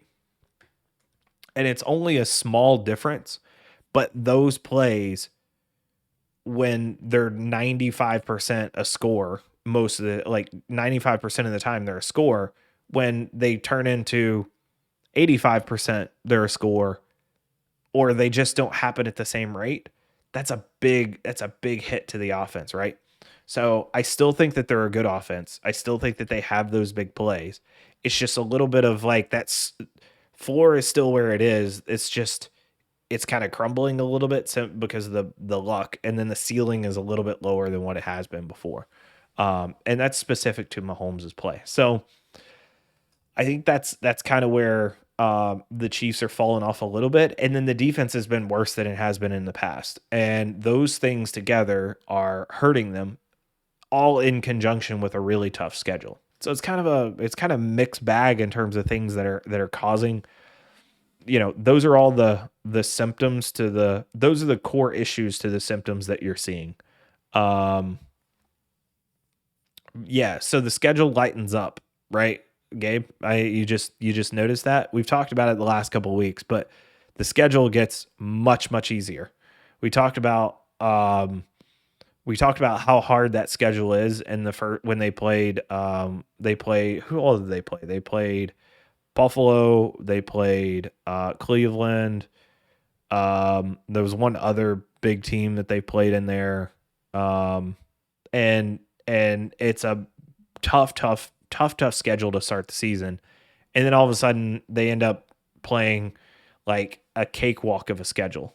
And it's going to even out. And we talked about how they're going to end up like 7-2, I think, after looking at it. I haven't looked at it again for the last couple of weeks, but they're going to end up like 7-2 after a tough start, and they're going to be just fine. And then they go into Green Bay, I think it is, or Green Bay comes to them, and that's the next game. That's a really tough game for them, I think. So, I mean, if they end up losing to Tennessee this week, obviously that's a major blow, and I'm starting to be concerned about them. But they did what they needed to do against Washington. They tested some stuff out in the second half to kind of see what's going on. So again, I still think they're going to be fine. I think they're going to figure some things out in Tennessee. I want to go back and look a little bit deeper at the second half and specifically the fourth quarter against Washington to more specifically look at some of those changes and see if those are things that are going to carry over and how it's going to work against Tennessee. And if those things are good, then I may end up taking KC to cover the 5.5, even in Tennessee, and even with that run game. I just don't know that they're not good enough against the run to stop Derrick Henry. So that's my biggest concern. No matter how much they load the box, they're basically going to have to figure out ways to, in the few chances that they get against Tannehill, can they make that? Can that defense get the turnovers that they want? So a little bit more to come on that game. All right, let's go Detroit. Detroit and LA. We're not going to spend a ton of time here. This is the Jared Goff revenge game. Actually, I would call this the Rams revenge game on Goff for letting him steal all of that money before he left town in his last contract. Like for them to let him convince them. Stafford revenge game, Gabe. Yeah. He's going to end up throwing for. If they let him, he might throw for 500 yards. The line on this game is 14.5. Holy cow. This game was 14.5 at noon today. It is now 15.5. Is LA going to cover the over on their own? It's possible. No, because at some point they're going to let up. If they cover the over on their own, it's simply because they ran for 200 yards on accident. Um, oh, that is not a flag. Should have been a flag. Um, Goff was bad last week. Goff was bad last week, by the way. This is one of the worst games that I've seen Goff play in his entire NFL career. Dude looked like a high school quarterback trying to read an NFL defense. He had no clue what was going on out there. He had no idea what he was seeing. He missed reads and throws everywhere on the field. The funny thing is before I went back and watched this game, I was surprised to see calls for David Blau. But after watching this game and watching it a little bit more in depth, I totally see why. The funny thing is, so Anthony Lynn came out, and during his pressers, he always wants to start out with the good, and he's like, here's what I think we did well, and here's what I think we did bad. He always starts out with the good, and this week he comes out and he just starts going into the bad. And one of the media guy goes, "Hey, you always start with the good first, like." But you went straight into the bad. Do you want to talk about the good? And he goes, nah, there's nothing good to talk about from last week. Like literally just flat out said, nope, not happening. And I think that's hilarious because when you're offensive coordinator, by the way, I thought Anthony Lynn called a fine game. I think there was guys running open all over the place. I think they just got missed. I don't think you can put any of that on Anthony Lynn. And I don't think it's too complicated for Jared Goff. I don't know what's going on in Jared Goff's head, but man, he was twisted up in his brain last week. So I don't understand, but if Detroit can't run the ball, they can't count on being able to move the offense at all. The Rams got bopped by the Cardinals, and since they've rebounded nicely, although I will say that it was against the Saints and the Giants, so it's not like they're playing top teams in the NFL. On this game specifically, because you asked Gabe, like we should probably talk about Stafford, right? Let's talk about what Stafford is and what Stafford isn't. So Stafford is one of the more talented quarterbacks in terms of arm talent in the NFL. Dude can throw it a mile. He can throw it and hit the corners 40 to 60 yards out, and he can be fairly accurate in doing it. He's not super precise. Let's just like he's not, he's going to make some throws where you're like, holy cow, look at that. But they're not consistent because he's going to put the ball on a dime every once in a while, but not every time. So ball placement's going to be off. He benefited from Calvin Johnson, who basically, if you threw the ball within 20 yards of either direction of him, he probably could get to it and bring it in because the dude had a wingspan that was just massive, plus speed and body size that was able to get him there and block out any defenders. And Stafford was a huge beneficiary of that. Now he's in a little bit different system where he's got to be more precise, quick, on time, but he's still going to have the ability to push the ball down the field. He's got the arm to do it. His job is he's a little bit like Teddy Bridgewater in that the Broncos don't need Teddy Bridgewater. The way that they had constructed this team was that they didn't want Teddy Bridgewater to have to throw it downfield and push the ball and take chances. They just wanted him to hit the open receivers. Stafford is the same way. Like the Rams are basically like, McVay's like, hey, I need you to hit the open receivers. They're going to be everywhere. I just need you to see it and hit them. And Stafford, for the most part, has done a good job of that. There's been a couple of games where he's had a little bit of like a Jay Cutler type of thing where it's just completely off. Arizona was one of them. And he wasn't hitting his throws as consistently as he normally does. So for me, Stafford is a top, I don't know, 12, 10 quarterback. And in this system is going to make him top 8 to 7, 6, maybe. Like it would be hard for me in this particular system to rank him lower than that because I think he's going to be successful in it. He's not Aaron Rodgers. He's not Patrick Mahomes. He's not those type of guys. He's not Tom Brady. But in this particular offense, I think he fits very, very well. And I think that combination of his skill set, his talent, what he does well, his ability to consistently hit open guys when they're there and have enough arm to do it whenever he's got to push the ball down the field, I think is good. And I think it fits exactly what it allows Sean McVay to open up this offense a ton more than what Goff has done. He's calling a lot of the similar plays, but he's calling the bigger plays that he wanted to call with Goff. There was a certain time last year when you could tell that Goff was feeling it, and when Goff was in rhythm and was on the money in specific games, the offense opened up, the play calling opened up, and McVay let him push the ball more. And this year, McVay's doing that more often, specifically because he has Stafford and he has more confidence in Stafford to be able to deliver it and run this offense. So, again, Stafford isn't top echelon MVP level.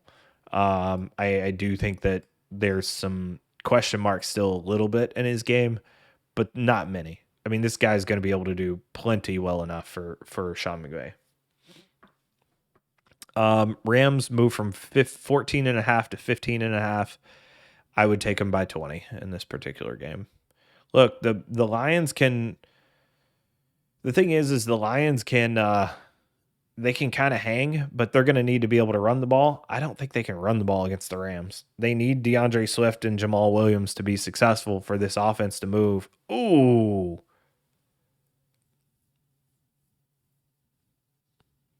Sorry, got distracted. That was damn near an interception because OBJ fell down. Oh, still hit OBJ in the side. Like if he could have gotten his hands around, he might have still been able to catch that. Not a bad throw by Keaton. Even when the receiver, I don't know if that's a bad throw because it was so far under where the route was supposed to be. Gabe, David Blau time. I mean, I don't know enough about David Blau to say he's better or worse than Goff. You can't get much worse than what Goff played last week. I'll say that much. So, blocked. And out of bounds. Man, the under on this game should have been 20, it looks like. And they still may not get there. Although the Browns looked like they were going to put up 40 by themselves after that first drive. All right, so that's Detroit, LA. Let's talk. What are we doing? Philly, Vegas. All right, Philly, Vegas. We're gonna blow through some of these because it's now almost halftime. I don't want to. My goal was to be done around halftime. So Philly, Vegas. We'll probably talk about this one, and then we'll breeze through a good amount of the other ones.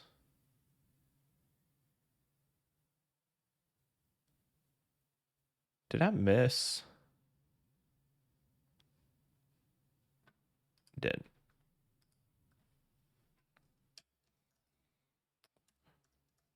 All right. Philly, Vegas. So here's the thing I'll say about this. Derek Carr heard everybody's criticisms about how he was a dink and dunk quarterback and said, "I will show you." And now he is now the most aggressive QB in the NFL this season.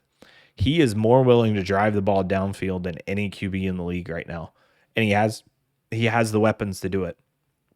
He has Mr. Fourth Quarter Brian Edwards, who seems like he's just kind of hanging out on the field until the fourth quarter comes up. And then he's phenomenal in the fourth quarter and OT, by the way. And then Ruggs is obviously a huge vertical threat. Darren Waller is fantastic at tight end. Like he's got the weapons to do it. They can run the ball a little bit because of Josh Jacobs. The offensive line is not great. Better in pass blocking than they are in run blocking. And none of this changed without Gruden this week. The Raiders came out firing and they continued to dial it up. The big thing about this game for the Eagles is Lane Johnson returns, which is awesome to hear. He was struggling with some mental health issues and needed to take a break from football. He's coming back, sounds ready to play, sounds like he's in a good headspace, which is awesome to hear. That means Mailata moves to left tackle with Lane Johnson taking it back over at right tackle, and that's huge for Hurts. if Hurts can stay in the pocket long enough. Problem is Hurts likes to bail on the pocket way too early. And this is going to be the first game that Max Crosby faces a decent right tackle, which is going to be interesting because he's been super productive this year, and I think he might have the most pressures in all of the NFL this year, and is on like a record pace or something. I think I saw somebody say on Twitter, but that's likely negated if Lane comes back and is at full strength and isn't rusty. So if Crosby comes in and he does beat Lane Johnson, then we have to start considering his hot start to be for real. Right now, I feel like it's just a product of the lack of competition that he's had. In this particular game, in the overall matchups, I think Las Vegas is the better team.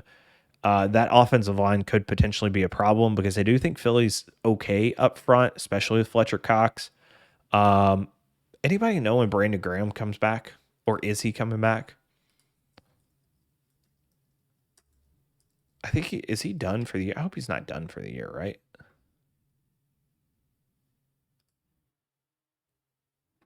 Oh, he is done for the year. Ruptured Achilles. Damn. Okay. Shit. I thought he would have a. I couldn't remember what his injury was. I thought he was going to have a chance to come back. Um. So yeah. So for me, the D line is okay. And good enough to potentially cause some problems for Derek Carr in this game. Oh my God, 22 almost got him. Good job by Teddy to get rid of it. So I think it's good enough to cause problems for Carr in this game, especially if he's trying to push the ball down the field. I do think that Josh Jacobs should be able to get some running room going this game because the D line is built to get after the pass rusher and the linebackers aren't very good. Secondary struggled this year, so if they can block them up front, I feel like Vegas is going to have a field day on offense. They may be prepared to be able to protect around that offensive line. It certainly looked like it last week. Philly and Jalen Hurts, I just don't know that they've got enough in the tank to be able to keep up with Vegas. I think Philly's going to struggle against teams that are able to block them up front and put up 20 points, 30 points on the board. And not take their foot off the gas. And the Raiders will not take their foot off the gas. That's not who they are. The Bucs took their foot off the gas. They basically got to 27 points and said, "Okay, catch up." And the Eagles tried and almost did it, but they came back and got to within a score. But even then, the Bucs were kneeling inside the 5-yard line going in. So the Eagles aren't a particularly good team. Matchups say that Philly could potentially have a good game here. I just don't think so. I just think the Raiders are better. I got to take the Raiders in the -3 on this one. I want to lean Philly because I like the matchups, but it's just not there. All right, let's keep going. Houston Texans, Arizona Cardinals. Cardinals -17.5, and I'm still not sure that's enough. So for me, Cardinals continue to be for real. I'm done underestimating the Cardinals. The one interesting matchup about this is the Cardinals versus Lovey's cover 2 defense. The problem is Lovey's cover 2 defense is going to get eaten alive in the underneath, and Kyler Murray is going to have plenty of space to do it. And these safeties can kind of get out of position a little bit, and Kingsbury's going to be able to scheme it up whenever they play this much cover 2. So Texans cannot bet for or with David Mills in anything going forward. The only way that this is close and within 17.5 points is if the Texans can get a run game going. If the Texans get a run game, which is a possibility. Not betting against the Cards again, Gabe. 100%. I'm on the same page with you. But that's the thing is, again, if the Texans can get a run game going, there's a potential that this. Now the problem is they would have to get a run game going from drive 1 and continue to do that and just milk the clock the entire game.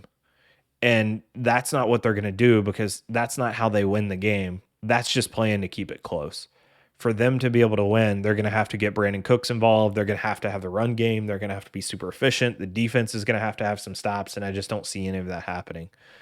17.5 is a lot. If this were on the road, if this were in Houston, I would say I'll take Houston just to cover on at home. But in Arizona, nah, we're good. We're good. I'll take Arizona in the 17 points. Chicago, Tampa Bay. We won't spend a lot on this. We'll talk about this game particularly on Sunday, because I think it's an interesting matchup. The one thing I will say is I'm not taking the Bucks -12. I'm taking the Chicago Bears +12 right now, and the reason for that is the Bucks just don't put teams away. They did it to the Miami Dolphins, but that was a bad matchup. I'm kind of rethinking this. So Justin Fields is he's an all or nothing quarterback at the moment. Like it's either a big play or a little dunk or taking a sack. Like that's really who he is at this point. And he has the potential to grow out of that, but behind a not great Chicago offensive line, he's going to have a lot of decisions to make in this particular game where he's either got to get rid of it a little bit faster or the Bucks are going to be all over him. Because with JPP, Tryon Shoyinka, Shaq Barrett, and Vita Vea, they're going to start having some. This front is going to start being a little bit better in terms of getting to the quarterback, which they hadn't been good at in the first 4 games of the year.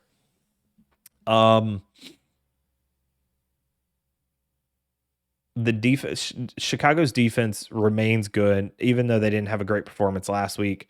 They didn't seem prepared for Davante Adams. I thought they would specifically prepare for Davante Adams, and they were not prepared for him at all. They continued to play what they thought was going to be their game, and Green Bay just took it to them. Green Bay said, sure, you can do the same thing all game. We're just going to take advantage of it. I'm rethinking my Chicago definitely covers 12 because the Bucks can't put it away. The reason for that is what I thought about Miami was, oh no, oof, Vaughn's knee got twisted up right there. Oh, it didn't look super severe, but that definitely looks like a sprain. And a bad pass rush for Denver just got worse. With Fields holding on to the ball a good amount, I think that the Bucks will be able to get home against a bad offensive line. If Laser can get him to get rid of the ball this week, I think they have an opportunity. Or if they could figure out a way to block him up front, they have an opportunity to keep it close. I just don't trust Leftwich to keep his foot on the pedal and outrun this offense. 12 points feels like a lot. The Bucks seem like they want to get up by 2 scores and then hit the brakes, and then all of a sudden the other team just kind of works their way back into it. Oh, Beckham's hurt again. Oh, looks like a shoulder. Yeah, it looks like he fell on his shoulder.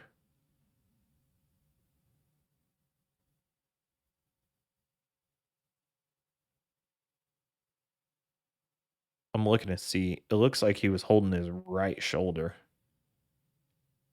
Yeah.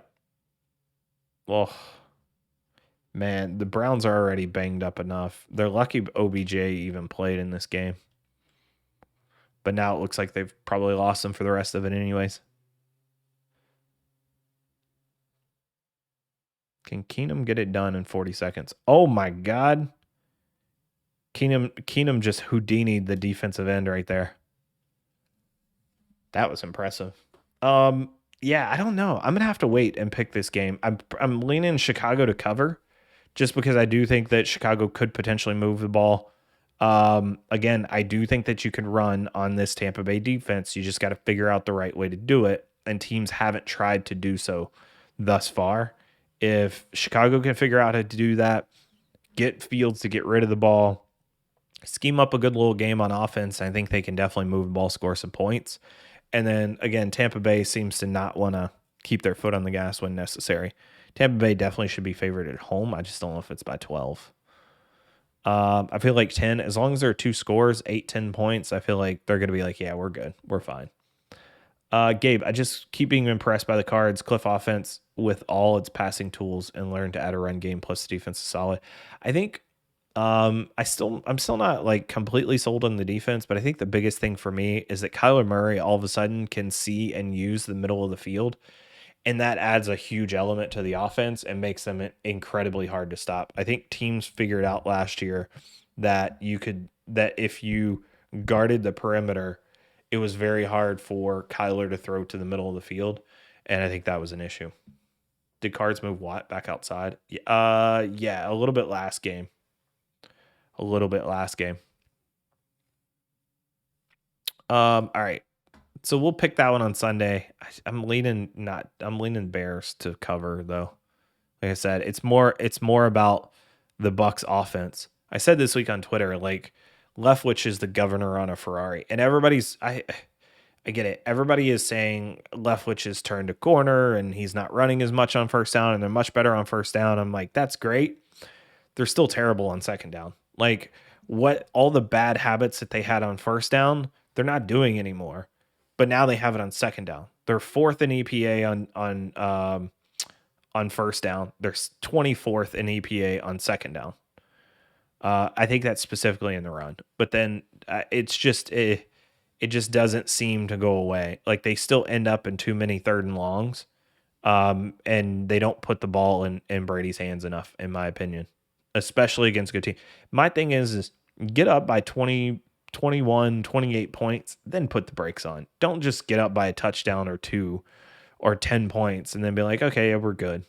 I mean, it's great that you have Tom Brady in the offense to lean on when they do come back, but put them away earlier. Just do what you do, and those are the games where the Bucks play the best, because then they can pin their ears back on defense, know that they're playing the pass. I mean, they basically can do that now, I guess, but because nobody runs against them. But to me, that's just like go out and you're so good. Just go out and dominate your opponent on offense. There's no reason for you to play into their hands. Like everybody knows that every time you hand it off to Lenny or Rojo, it's a win for the defense for them. Every defense would say, yes, please hand it off to Lenny Fournette.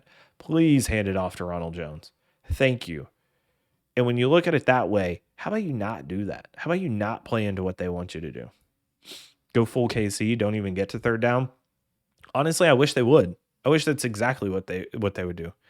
Aaron said he's not involved in the offense at all, and Leftwich does everything. So there's two things about that game. One is that's because Brady is very heavily involved in the offense and how this offense works. So Arians doesn't necessarily have to be. Second of all, Arians is very good about promoting his coaches and his coordinators and making sure that they get all the credit for everything good that happens. And he's always positioning his players to grow and to get a better position, or his coaches to grow and to get a better position. So he doesn't want anybody thinking that he's part of that. Even if he is, he doesn't want anybody thinking he's part of that offensive game planning and setup, because he wants Leftwich to get all the credit for it and potentially go get a head coaching job somewhere else.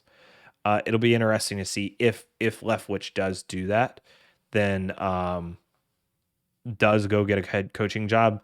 What does he take away from it? How does he adjust? How does he adapt whenever he doesn't have Brady and Arians and this much talent on offense?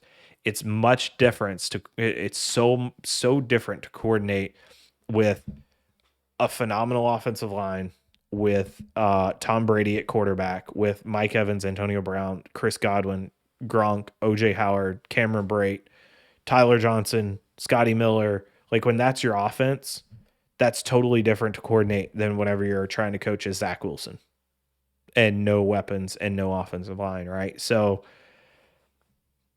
how he's able to adapt as a head coach somewhere else and run an offense will be interesting. And it will make his offensive coordinator hire much more important whenever he goes there. Also not trading Rojo. They're not trading Rojo. Tom Pelissero put something out there and basically said other teams are watching to see if Rojo is going to be on the trade block. And now everybody says, oh, there's rumors that Rojo's getting traded. No, that's not what they said at all. It's not even close to what they said. In fact, even in the report, he says the question is whether the Bucks will put Rojo up for trade. And the only reason they're doing that is speculation because Lenny's getting the bulk of the carries. Lenny's taken over the lead role. One, because Lenny's been better in every facet of the game. Pass blocking, running the ball, catching the ball, not fumbling the ball. Like, he's just been better in everything. This should have been what they should have made the decision to do much, much earlier. But that doesn't mean that Rojo is going anywhere because they still need a backup running back. And Gio's not that guy. That's not what they want him for. Although I'd be curious to see if they gave Gio some more touches in the running game. I'm curious how he would pan out behind this particular offensive line. Maybe they should. Maybe they should give Gio that chance and give him a couple of runs this week to see how it goes against Chicago. I'm not sold on Leftwich as a head coach, but he's earned it. Gabe? Yeah. I mean, yeah, think of it like this, right? Like with Bieniemy, you could say that Eric Bieniemy it has benefited from Andy Reid and Patrick Mahomes and Kelsey and Tyreek Hill and that offense, but he's still one of the more coveted coordinators in the NFL to become a head coach. And there's a little bit of skepticism there of whether it's him or Reid or the offense, but for the most part, he was one of the more highly sought after coordinators last year. The only reason he ended up not getting a job is because when you do go into the Super Bowl, teams hesitate at hiring you because they want to get their coach early. And if teams wait for you to come out of the Super Bowl and then you end up going to another team, now they've lost not only you, but all the other candidates that they could have gotten. So teams are very cautious about that. Plus, most of the time, the first guy in gets the job. It's a practice of hiring. It's a phenomenon of hiring. If you've ever been a manager somewhere and had to hire somebody, it's hard not to like the first person more, unless they just completely bomb it. Like if you're the first person that walks in the door, you've got a huge advantage in terms of actually earning that job versus somebody else. So just some elements that are involved in it. Yeah. All right. Indy, San Francisco. Sorry, we got a little bit behind there. All right. Indy, San Francisco. Battle of two teams that I think are gonna. San Francisco's got to show whether they're good, right, or not, and can they even try to compete in the NFC West? Because if they come in and they lose to Indy, you got to write them off in the West. You got to write them off, and then you probably got to take them out of the playoff picture. Just because, I mean, if they've got to play in the NFC West and play the Cardinals twice, the Seahawks twice, like I just don't, and the Rams twice, I just don't think that they can manage a playoff record out of that, right? And at 2-3, they're not in a great position to do it anyways. So this is the game where they're going to come in and they've got to put the Colts away. I'm still not sold on the Colts. Carson Wentz is on a trend. I give him credit. 3 weeks ago, played best game of the season for him. Then 2 weeks ago, he played the best game that I had seen him play against the Ravens. And then last week, best game that I've seen him play in a Colts uniform, and he looked like the good Wentz of the Eagles. Now, I will say, even whenever he was at the Eagles, I still had major questions about how he played. I still have major questions about how he plays. And I think San Francisco is good enough up front to cause him some problems in this particular game. San Francisco's -4.5. There's going to be a ton of money that goes on Indy in this game, I think. And Jimmy G was practicing this week, and I meant to look today. I don't know if somebody said Trey Lance wasn't practicing. And so I'm curious if Trent Williams, Trey Lance among absent 49ers from practice today. So curious to see if Trey Lance. I don't think he's on the injury report. 49ers injury report. Where should OBJ go to revive his career? Tampa Bay. I'm kidding. The sports psychologist. To me, it's in his head. I still think he's useful. I just think he needs somebody that's going to use him in the right way. And it's going to hype him up without making him too hype. To me, honestly, I feel like the Rams would be a great spot for him. I mean, if anybody's going to use him correctly and can revive somebody's career, it's going to be Sean McVay.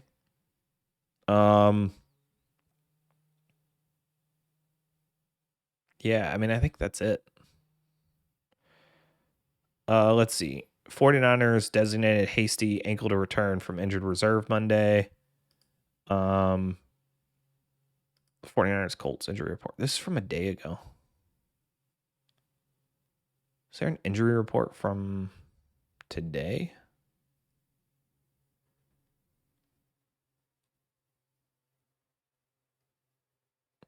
Yeah, Trey Lance being out a couple of days is interesting to me.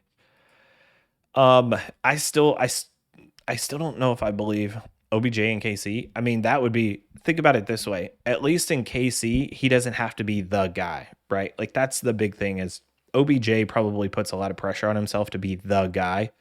Gabe, I like that idea. In KC, he only has to be the second or third because you've got Tyreek Hill, right? He doesn't have to be the dominant guy. But I also don't know that OBJ is the type of guy that wants to be the second guy, right? Like that's not, I feel like that's not who he is.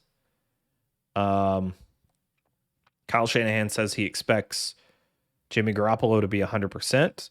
That does not necessarily mean, to me, that doesn't necessarily mean that he is a full go. I'm going to have to do some research on that. I can't really give you a pick in this game because I don't know if it's Jimmy G or Trey Lance. I think it changes this a little bit. I think, honestly, I think the 49ers are good enough either way. Problem is are they in sync or not on offense? I think the defense has played better than I expected. I still don't think they're fantastic. Not great at cornerback, but they get enough pass rush to cause a problem for Carson Wentz, who isn't terrific under pressure. When you get pressure on Carson Wentz, he seems to deteriorate.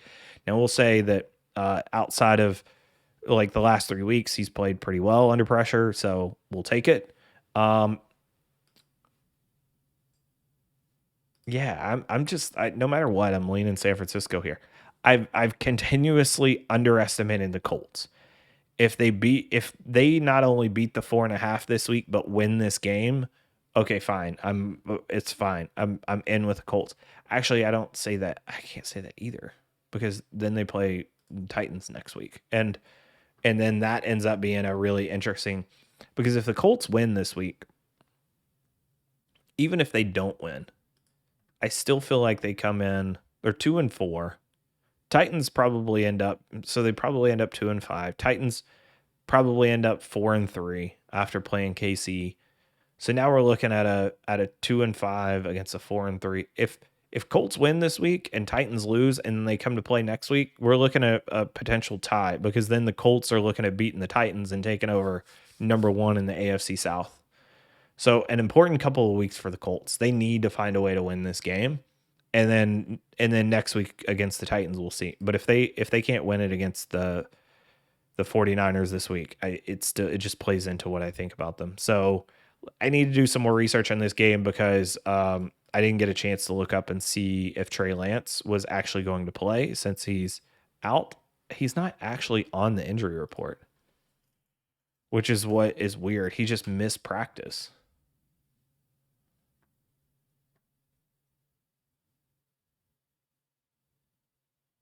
If there's anybody in the chat that knows what is going on there, I am more than interested to know.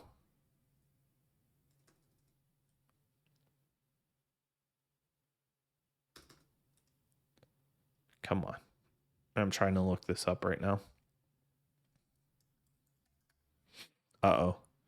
Joe Banner, I'm not bashing Cleveland. I spoke to a few top doctors and they think it's not impossible, but will be a huge challenge for Baker to play through this season. Keenum is not as good, but the way this team is built, they can still have a good year. Hey, I agree with that. I was surprised to hear that that with a fractured humerus that he was still going to be trying to play. And I'm surprised he's not in a sling. But I mean, again, I don't think that Cleveland's in a bad spot. So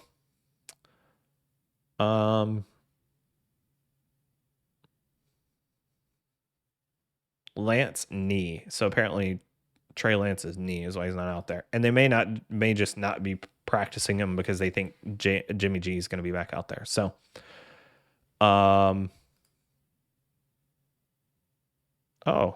well, I love whenever I log off of Twitter and then a quote from a tweet from like 9 hours ago all of a sudden becomes a big deal. All right. Last game. Saints Seahawks, and then let's get out of here.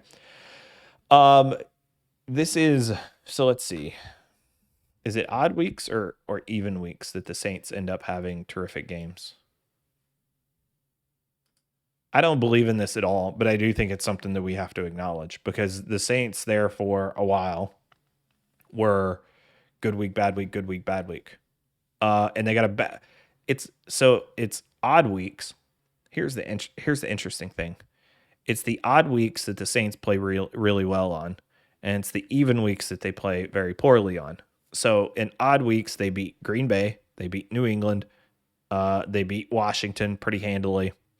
In the even weeks, they lost to Carolina and they lost to New York Giants. So there's a trend. There's a trend there, but they had a bye week in week 6, so they didn't have their bad week last week. They get Seattle this week, so theoretically this should be a good week. Maybe Monday throws it off. I don't know. Maybe it's a bunch of malarkey. I don't know. What I do know is that the Saints are getting healthy and they're getting some players back, and I think that's going to be huge for them. Coming out of week 6, when does Onyemata get back?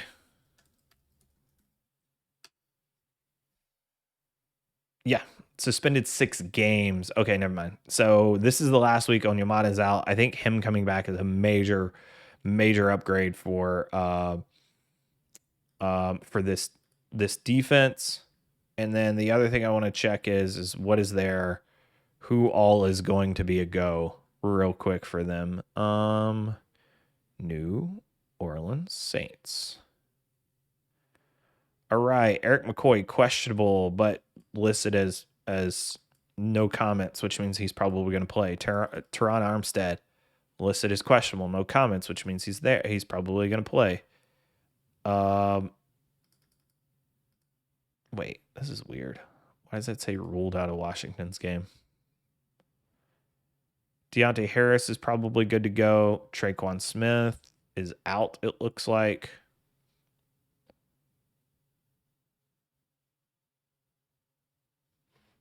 If the Saints have both of their tackles and Eric McCoy plays, that's huge for them. I think they're starting to figure out. I think they figured out that Jameis needs to be able to throw the ball down the field for them to be successful.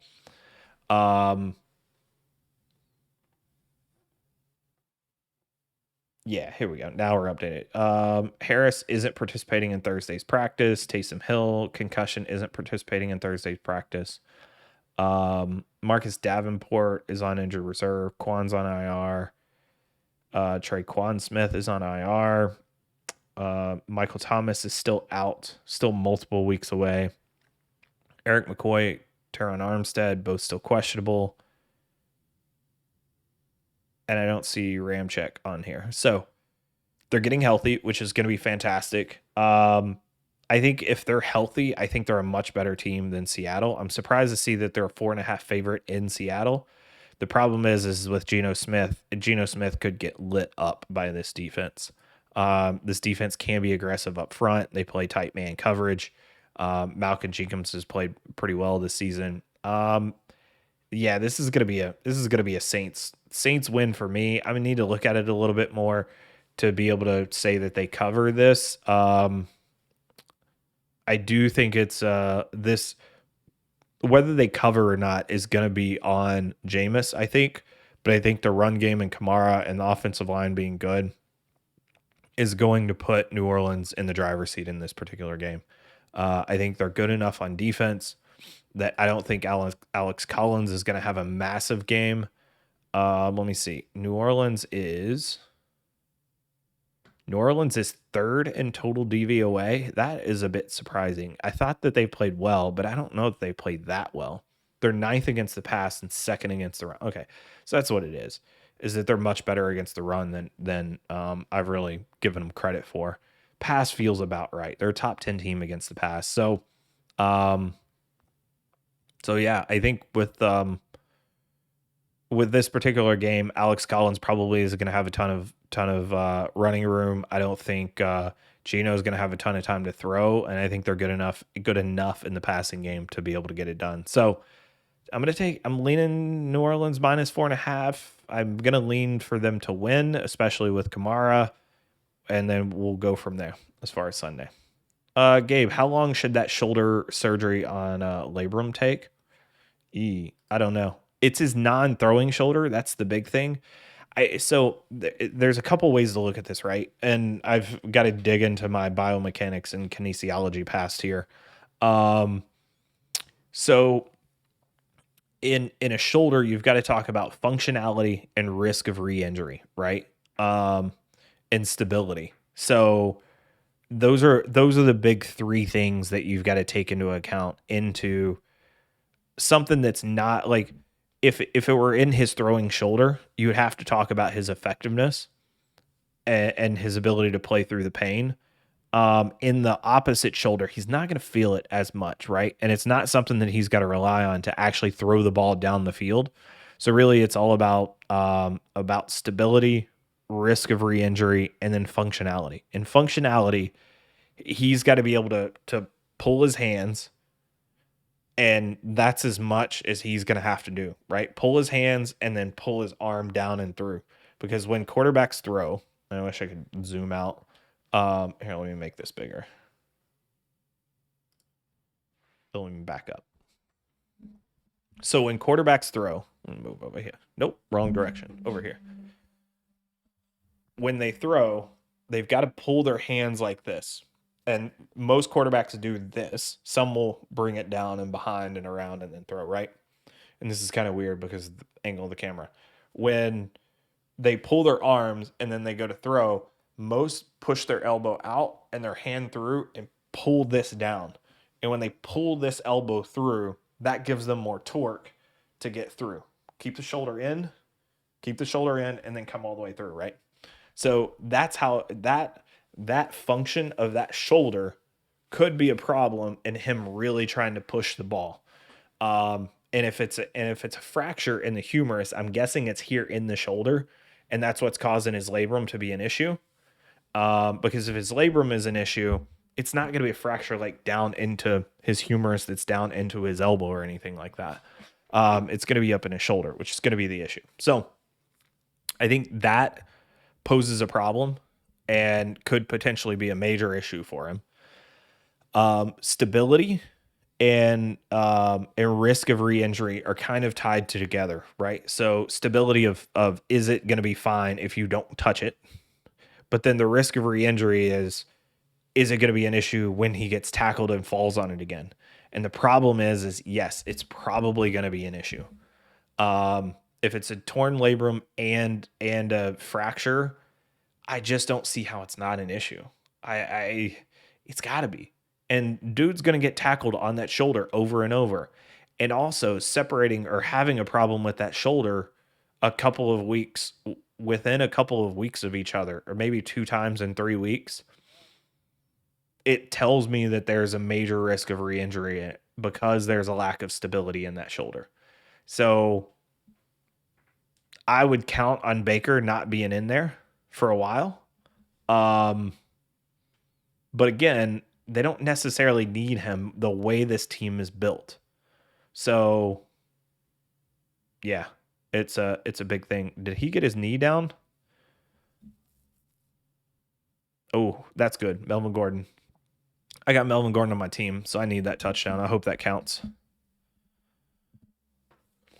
I just don't know if his knee hit first. Nope, knee never even got close. That's a touchdown. Good stuff. I'll take those points. He popped his shoulder out, remember. So yeah, so I remember that the first time, and I thought that's what happened last week against Arizona, but it must have been a different injury. Now, he came back in, Gabe. He came back in and finished that game out. So pain management is a big piece of that. But and that's the thing, right? Is it goes back to functionality, which functionality is it's all tied together through pain management, because the functionality he can probably do it just fine if he doesn't feel the pain in that shoulder. If he does feel the pain in that shoulder, it makes it much harder for him to do what he needs to do for him to be mechanically sound. The stability and the risk of re-injury, if he can manage that pain last week, and there's not a risk of him re-injuring it because they have to go in and numb it, right? So pain management is basically just giving him a shot and making it numb. Now there's rules around Toradol and all that stuff now. Still ways to get around it. They'll still figure out a way to make him not be able to feel the pain.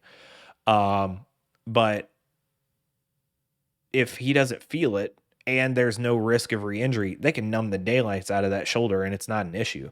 As long as he can, because he doesn't need to be able to feel the shoulder. He needs to be able to move his hand, because his hand and his arm and elbow are what's going to drive that mechanic. So we'll see if they can manage that pain for him. I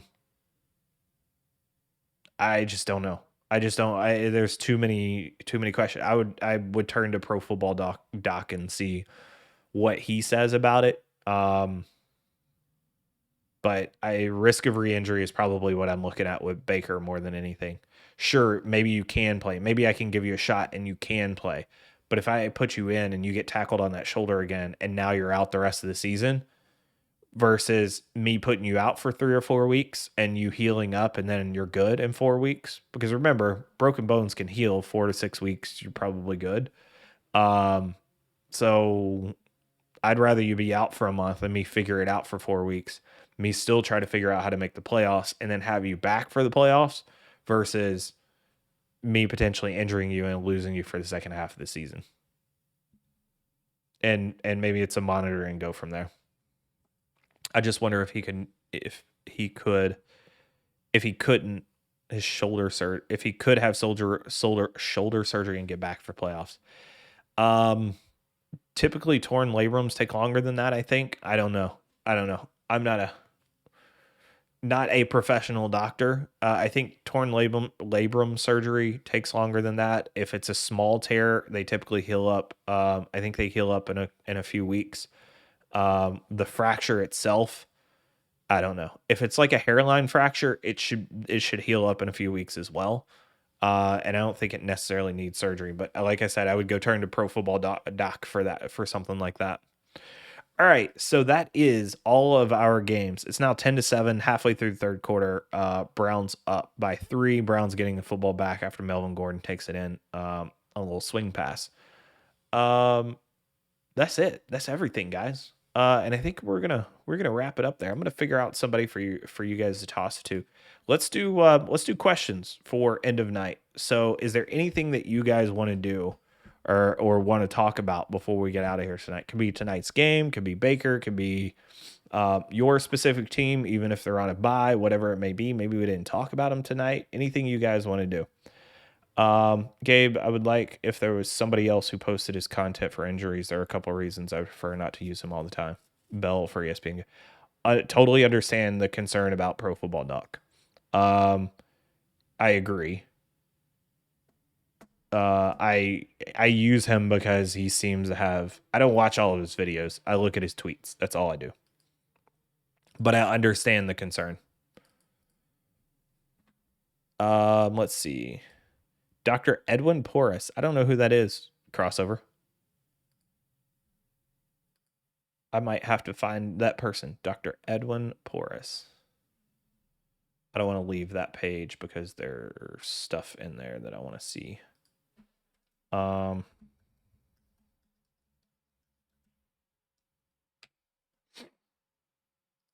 Football injury doc.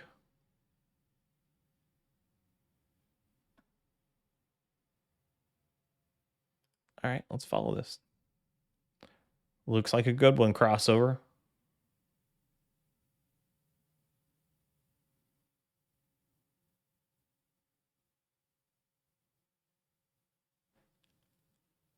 All right. Any questions? Anything you guys want to talk about before you go? I need to jump on to Twitch here and see who's on so I can dump you guys off. There's a couple good people that are streaming football tonight that are actually able to stream the game. Is Tooth Pete streaming the game? If not, I think Dev could be. I'd rather give you guys to Dev than to Bridget. I don't think Andrew Brandt's in there. Huh. I've given Bridget too many follows. Yeah. Oh. You guys don't want to do that. All right. Let's do this. It's gonna be Dev. That's who it is. Let's do this. At what point in your life do you think your football knowledge took the biggest leap? Oh, that was easily with the Bucks. Easily with the Bucks crossover. And the reason for that is I had followed football and was super interested in football and wanted to work in football.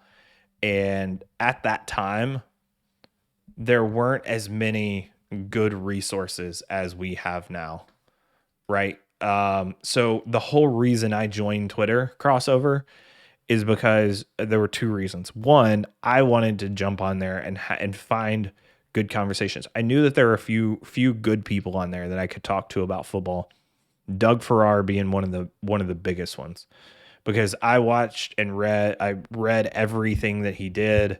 Greg Cosell was a big one on that. He wasn't huge on Twitter, but he was a guy that put some good stuff out there.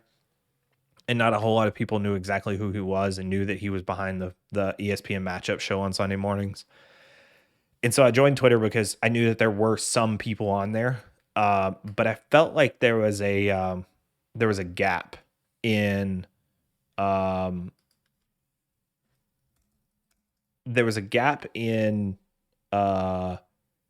who was able to give a different perspective from what beat writers and journalists and players and coaches, they're going to give you their perspective from the way that they played the game, right? I felt like there were very few people, and there still are today for the most part. Like, I think Andrew Brandt does a good job of. Andrew Brandt's probably one of my favorite Twitter follows because he has such a calm demeanor about him, and he's able to talk about how teams think and how things work from the team perspective. And that's still a thing today that just there's not enough of, because everybody seems to think of it as, well, think about it from the player's point of view, and think about it from a fantasy football point of view, and think about it from a pundit point of view, and what you hear on ESPN and First Take and all of those type of things. And nobody's ever going, okay, let's stop and think about what the team is thinking in this situation.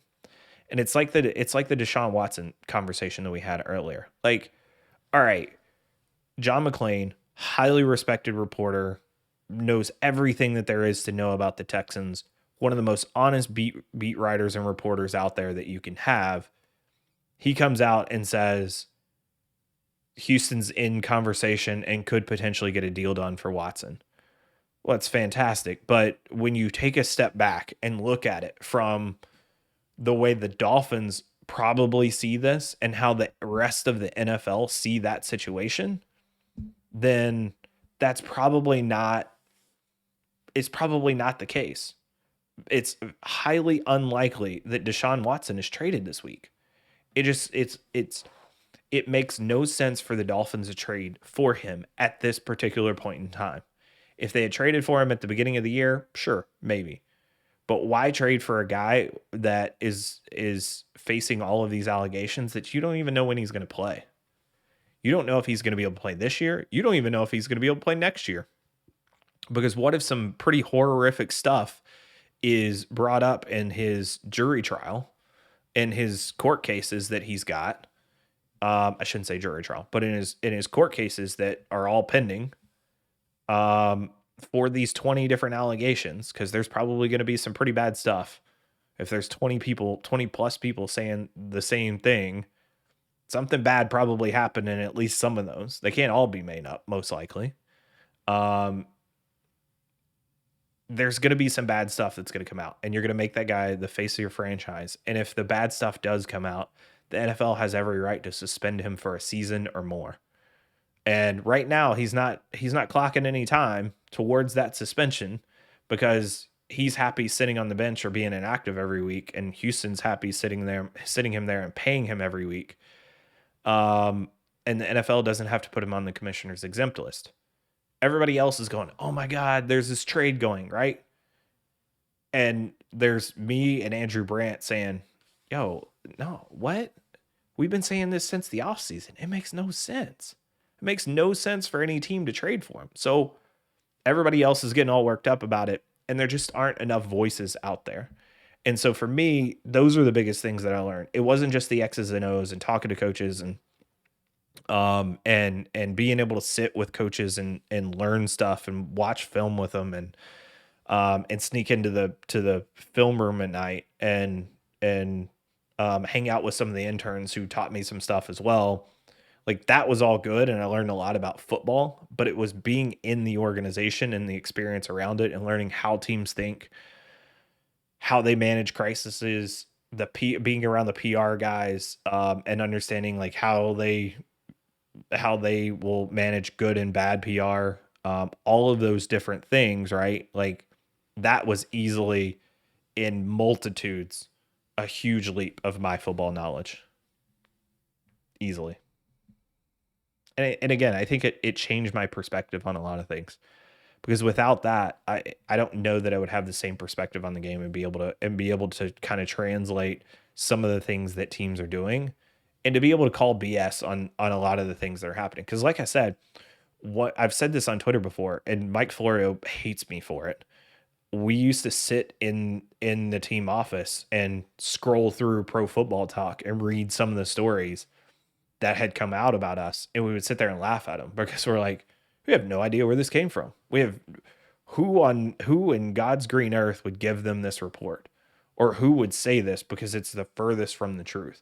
I think at one point there was a thing about us trading Josh Freeman, and Raheem saw Pro Football Talk, because two screens had Pro Football Talk on one, was working on my email on the other. And he's walking by, and as he walks by, he can see my screen. He goes, hey, what the f are you looking at? And I was like, I don't know. What are you talking about? He goes, what is that? And it was their big like headline, like rumors of Josh Freeman being traded. And he goes, those motherfuckers. He goes, they wouldn't know their ass from a hole in the ground. And we sat there and talked about it. And he was like, and he was fly. He's like, dude, we're not trading Josh. Why would we? My ass is hooked to Josh Freeman. Why would I trade Josh Freeman? Me trading him means I'm getting fired. What are you talking about? It was funny to see all of that, and to listen to some of those things and understand kind of like the media aspect of it, the team aspect of it, and how all of those things kind of intertwine and then play against each other as well. Do you think that the management perspective is the most misunderstood thing that casual fans don't understand? Yes. Yeah. And there's two reasons for that. And the biggest thing is fans don't tend to think of things from a corporate perspective, right? Not just football, but from corporate.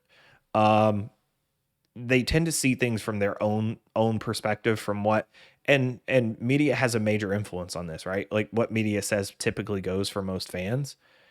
They feel like, hey, if there's a report, whether it's from Adam Schefter or Ian Rappaport, Jay Glazer, those guys, if they say it, it's probably there. But there's a lot of like second and third tier people that get a bunch of stuff wrong um, throughout the process, and will make.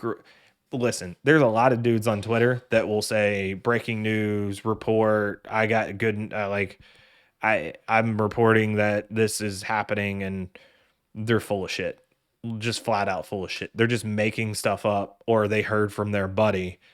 What somebody DM'd them on Twitter and said, "Hey, my buddy's cousin's friend works at the Rams and said Stafford's got a broken foot and he's going to be out this week." And they're like, "Oh, breaking news. Breaking news. He's going to be out this week." And it's like, "No. Absolutely not."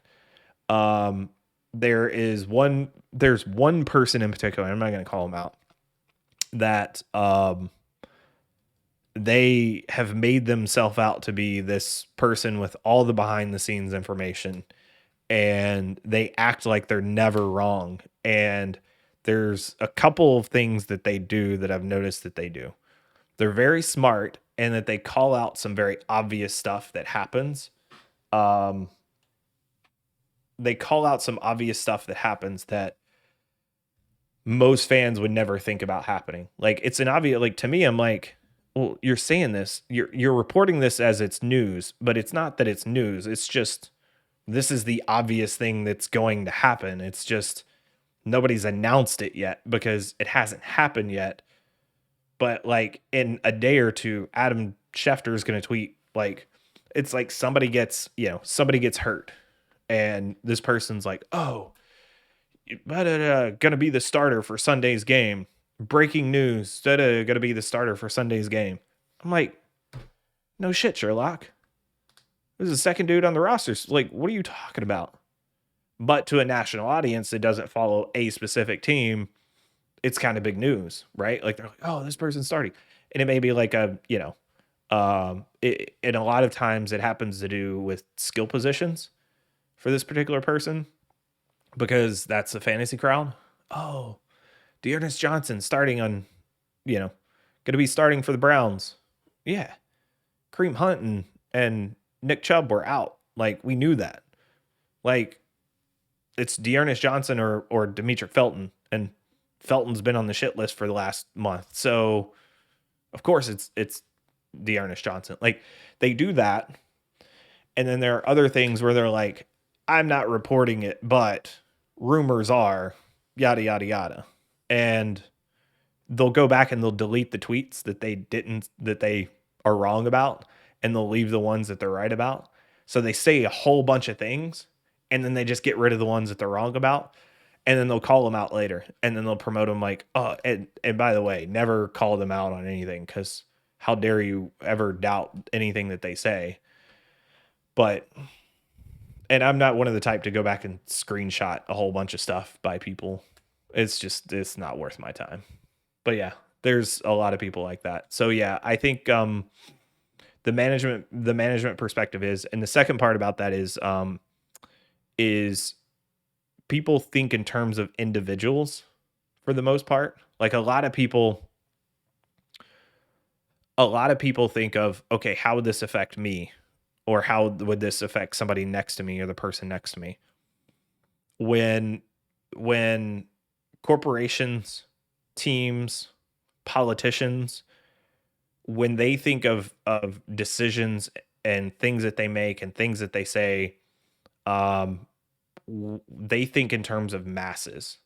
It's not, "Hey, am I going to offend somebody?" Because no matter what, they're going to offend somebody. The decisions that they make are based on how many people are going to find this horrible versus how many people are going to like this versus how many people are in the middle. And teams often have to make decisions and PR around it based on what they need to do for their particular team versus how it's going to be received, and all, like, there's a million different things that are incorporated into any particular decision. And most people don't think about that. If you've ever been a manager, and a manager of, say, like 5 to 10 people, especially in a corporate environment where you're trying to actually get the most out of your people, those people will understand this probably at a higher level, at a deeper level than most. Because when you're leading a team and you have to make a decision that you know is going to impact a good chunk of the team, you think at the individual level of, hey, how is it going to affect this person? But also, how is it going to affect everybody around them? Right. And so I'll put it like this. I'll think of it as like like in a corporate environment, it's like firing somebody. If you've got a team of, I don't know, 7 people, right? And you have 6 really strong workers, and they're just kicking ass every day and do everything that they need to do, that they need to do. And then you have one really bad person that just, they don't do their job. They're not doing what they're supposed to. They're dead weight. Everybody knows it. And if you end up favoring that person and babying that person, all your other 6 people see it, right?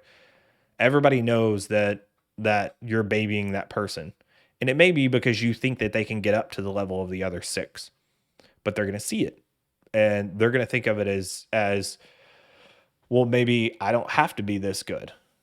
Because everybody in a work environment, they never compare themselves to the best person. They always compare themselves to the worst, right? It's an actual psychological thing that's taught in corporate environments. Like, when you are in your group or team, or looking at all of the people that you work with, you don't often go and compare yourself to the individual, to the best person on the team. You're going, hey, I'm at least better than the worst person. And everybody does it. It's just how, it's one of the ways that we're wired. But if you tolerate that bad person, then the whole team sees it.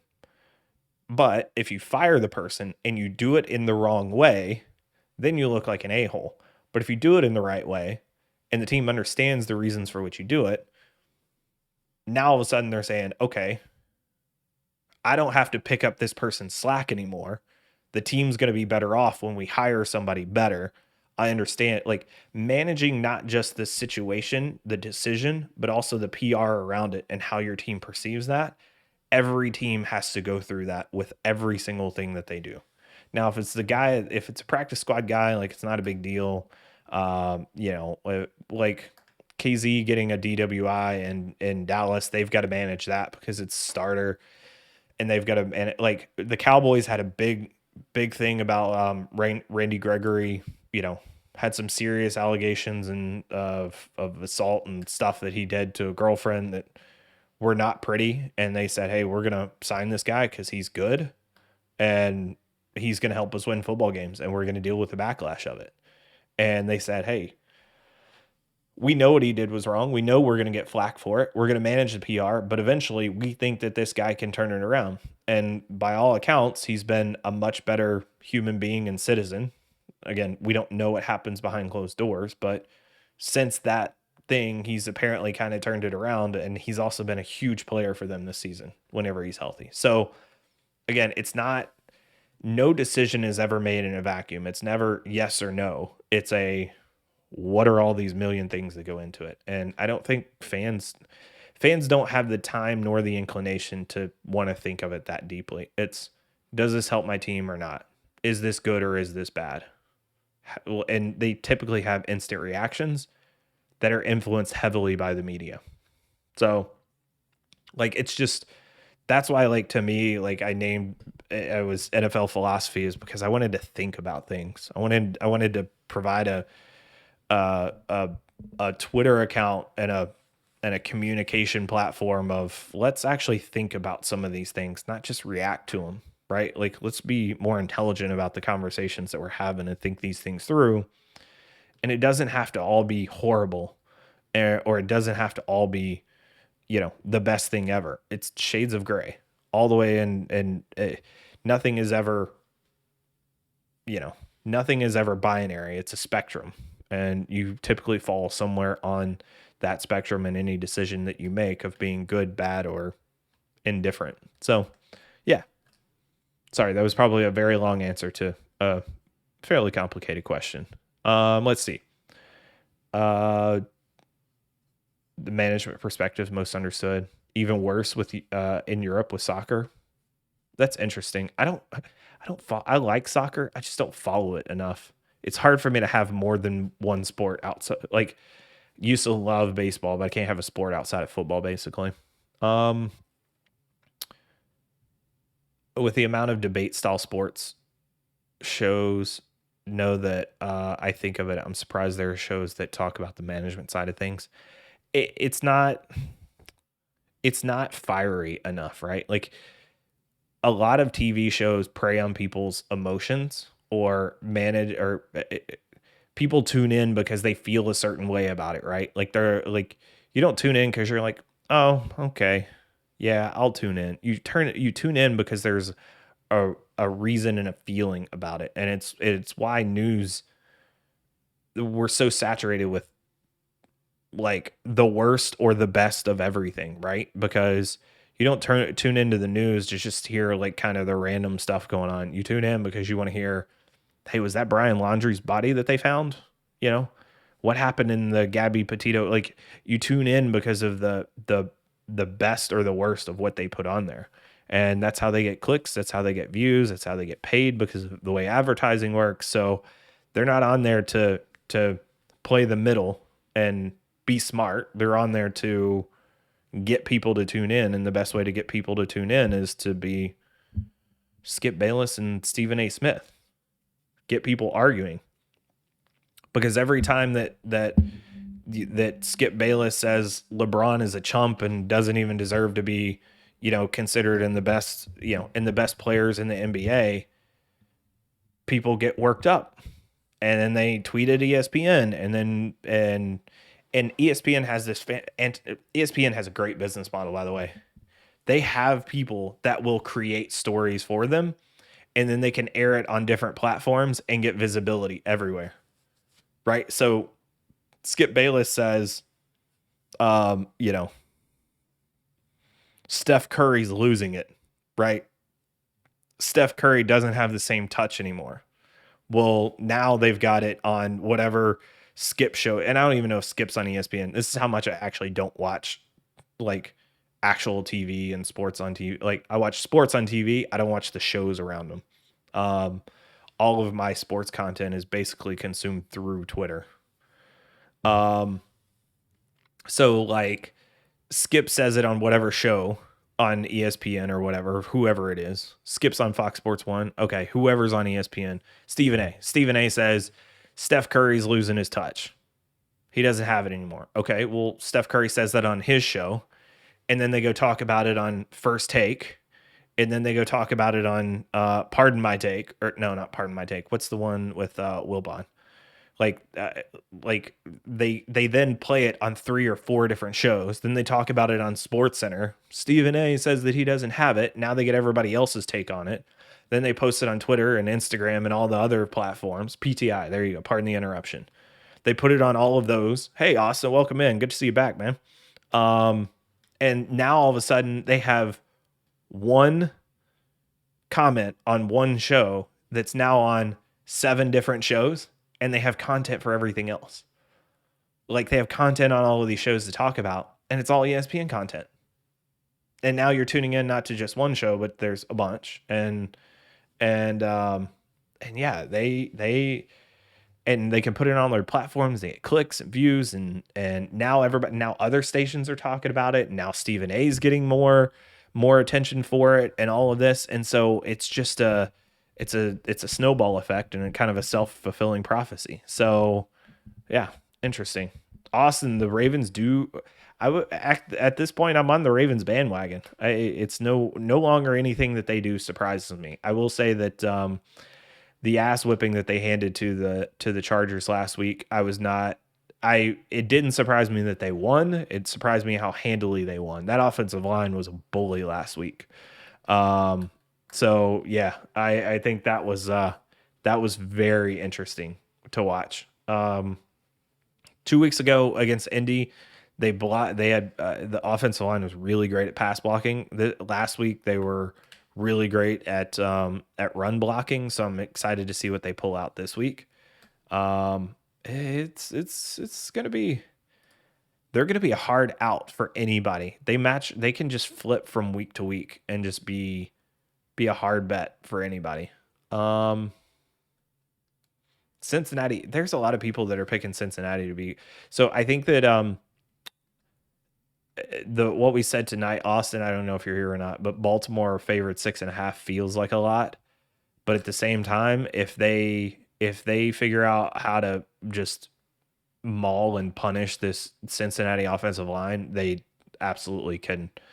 They could win by 30 again this week. They could dominate them in the same way that they dominated the Chargers. I think it's going to be a game of big plays. If Cincinnati can get big plays on offense when Wink brings the blitz, then I think they're going to be fine. And I think it's going to be a game where they probably play this one on defense much like they played the Raiders, because they kind of have similar ways that they go about the offense and the way the offenses are built. So be interesting. All right, guys, I think that's it. It is 17-7 in the game, 11:30 left. Browns just scored. They have the ball back and moving again. Apparently some confusion because they're trying to keep some players off the field. I'm actually surprised at the amount of throws that they're making in the wind tonight. It looks like the wind's died down a little bit now.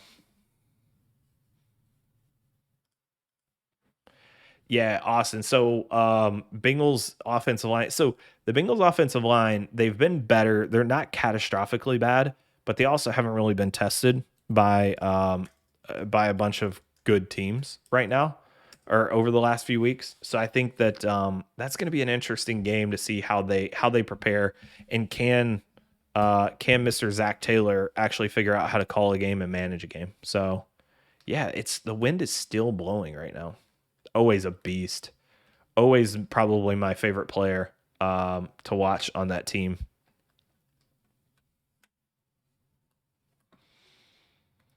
All right, guys. Well, on that defense, I should say, Austin, because I feel like Lamar's one of my favorite players to watch in the entire NFL.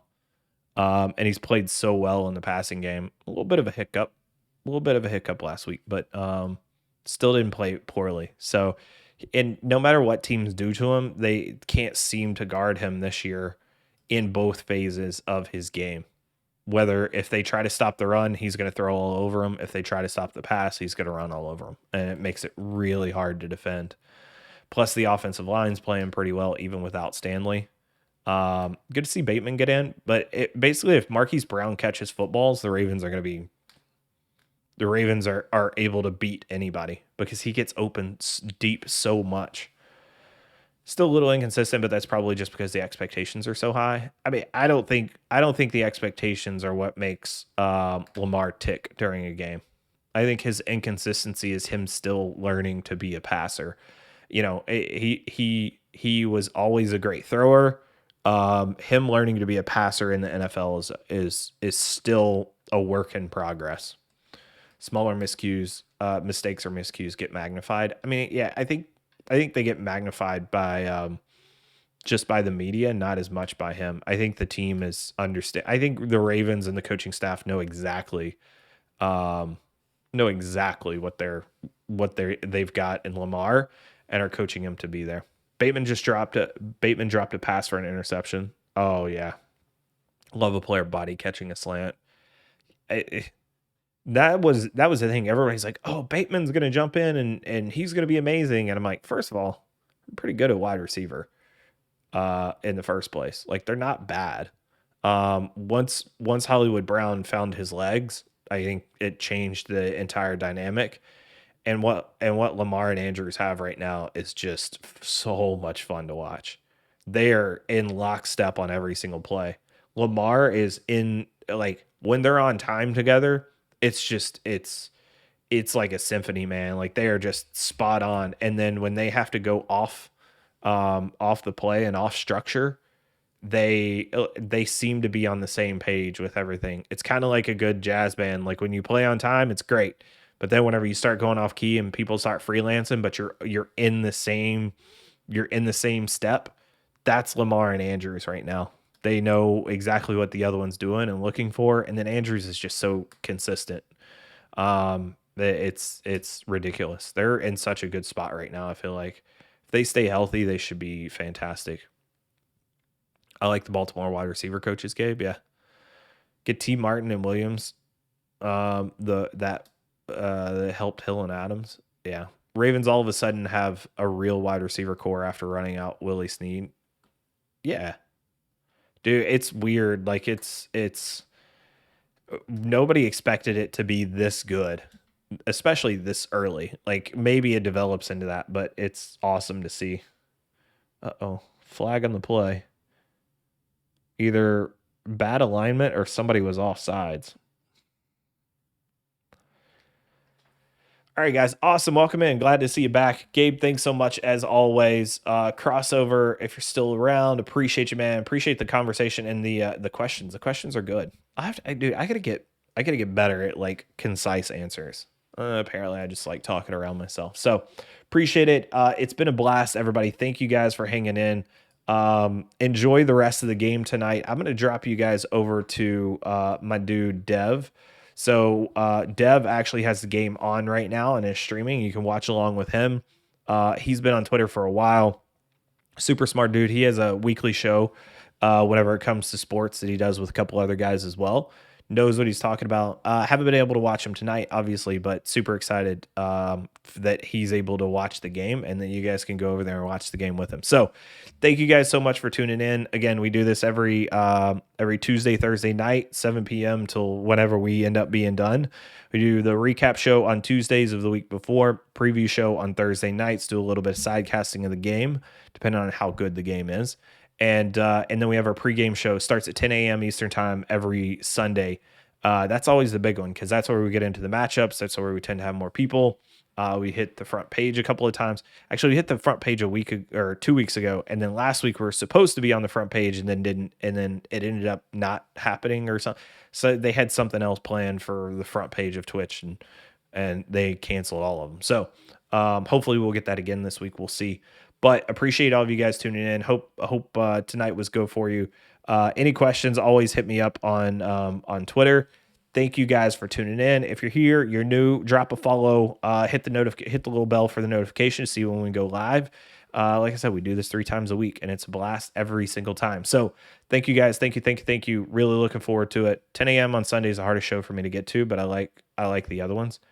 Gabe, perfectly fine. Get here when you can, man. I appreciate it every time you're here. Appreciate the conversation in the comments as always. You definitely make this more of an interactive show. And nobody wants to sit and listen to me to talk for 3 or 4 hours. I would rather and just talk about what I want to talk about. I'd rather talk about what you guys want to talk about. So appreciate it whenever you can make it in. If you guys don't know, I have been taking the time to make sure to get these uploaded on YouTube. It may be a day or so late, but the last one I got up same night with chapters on it. So I'm going to try to get this one up too.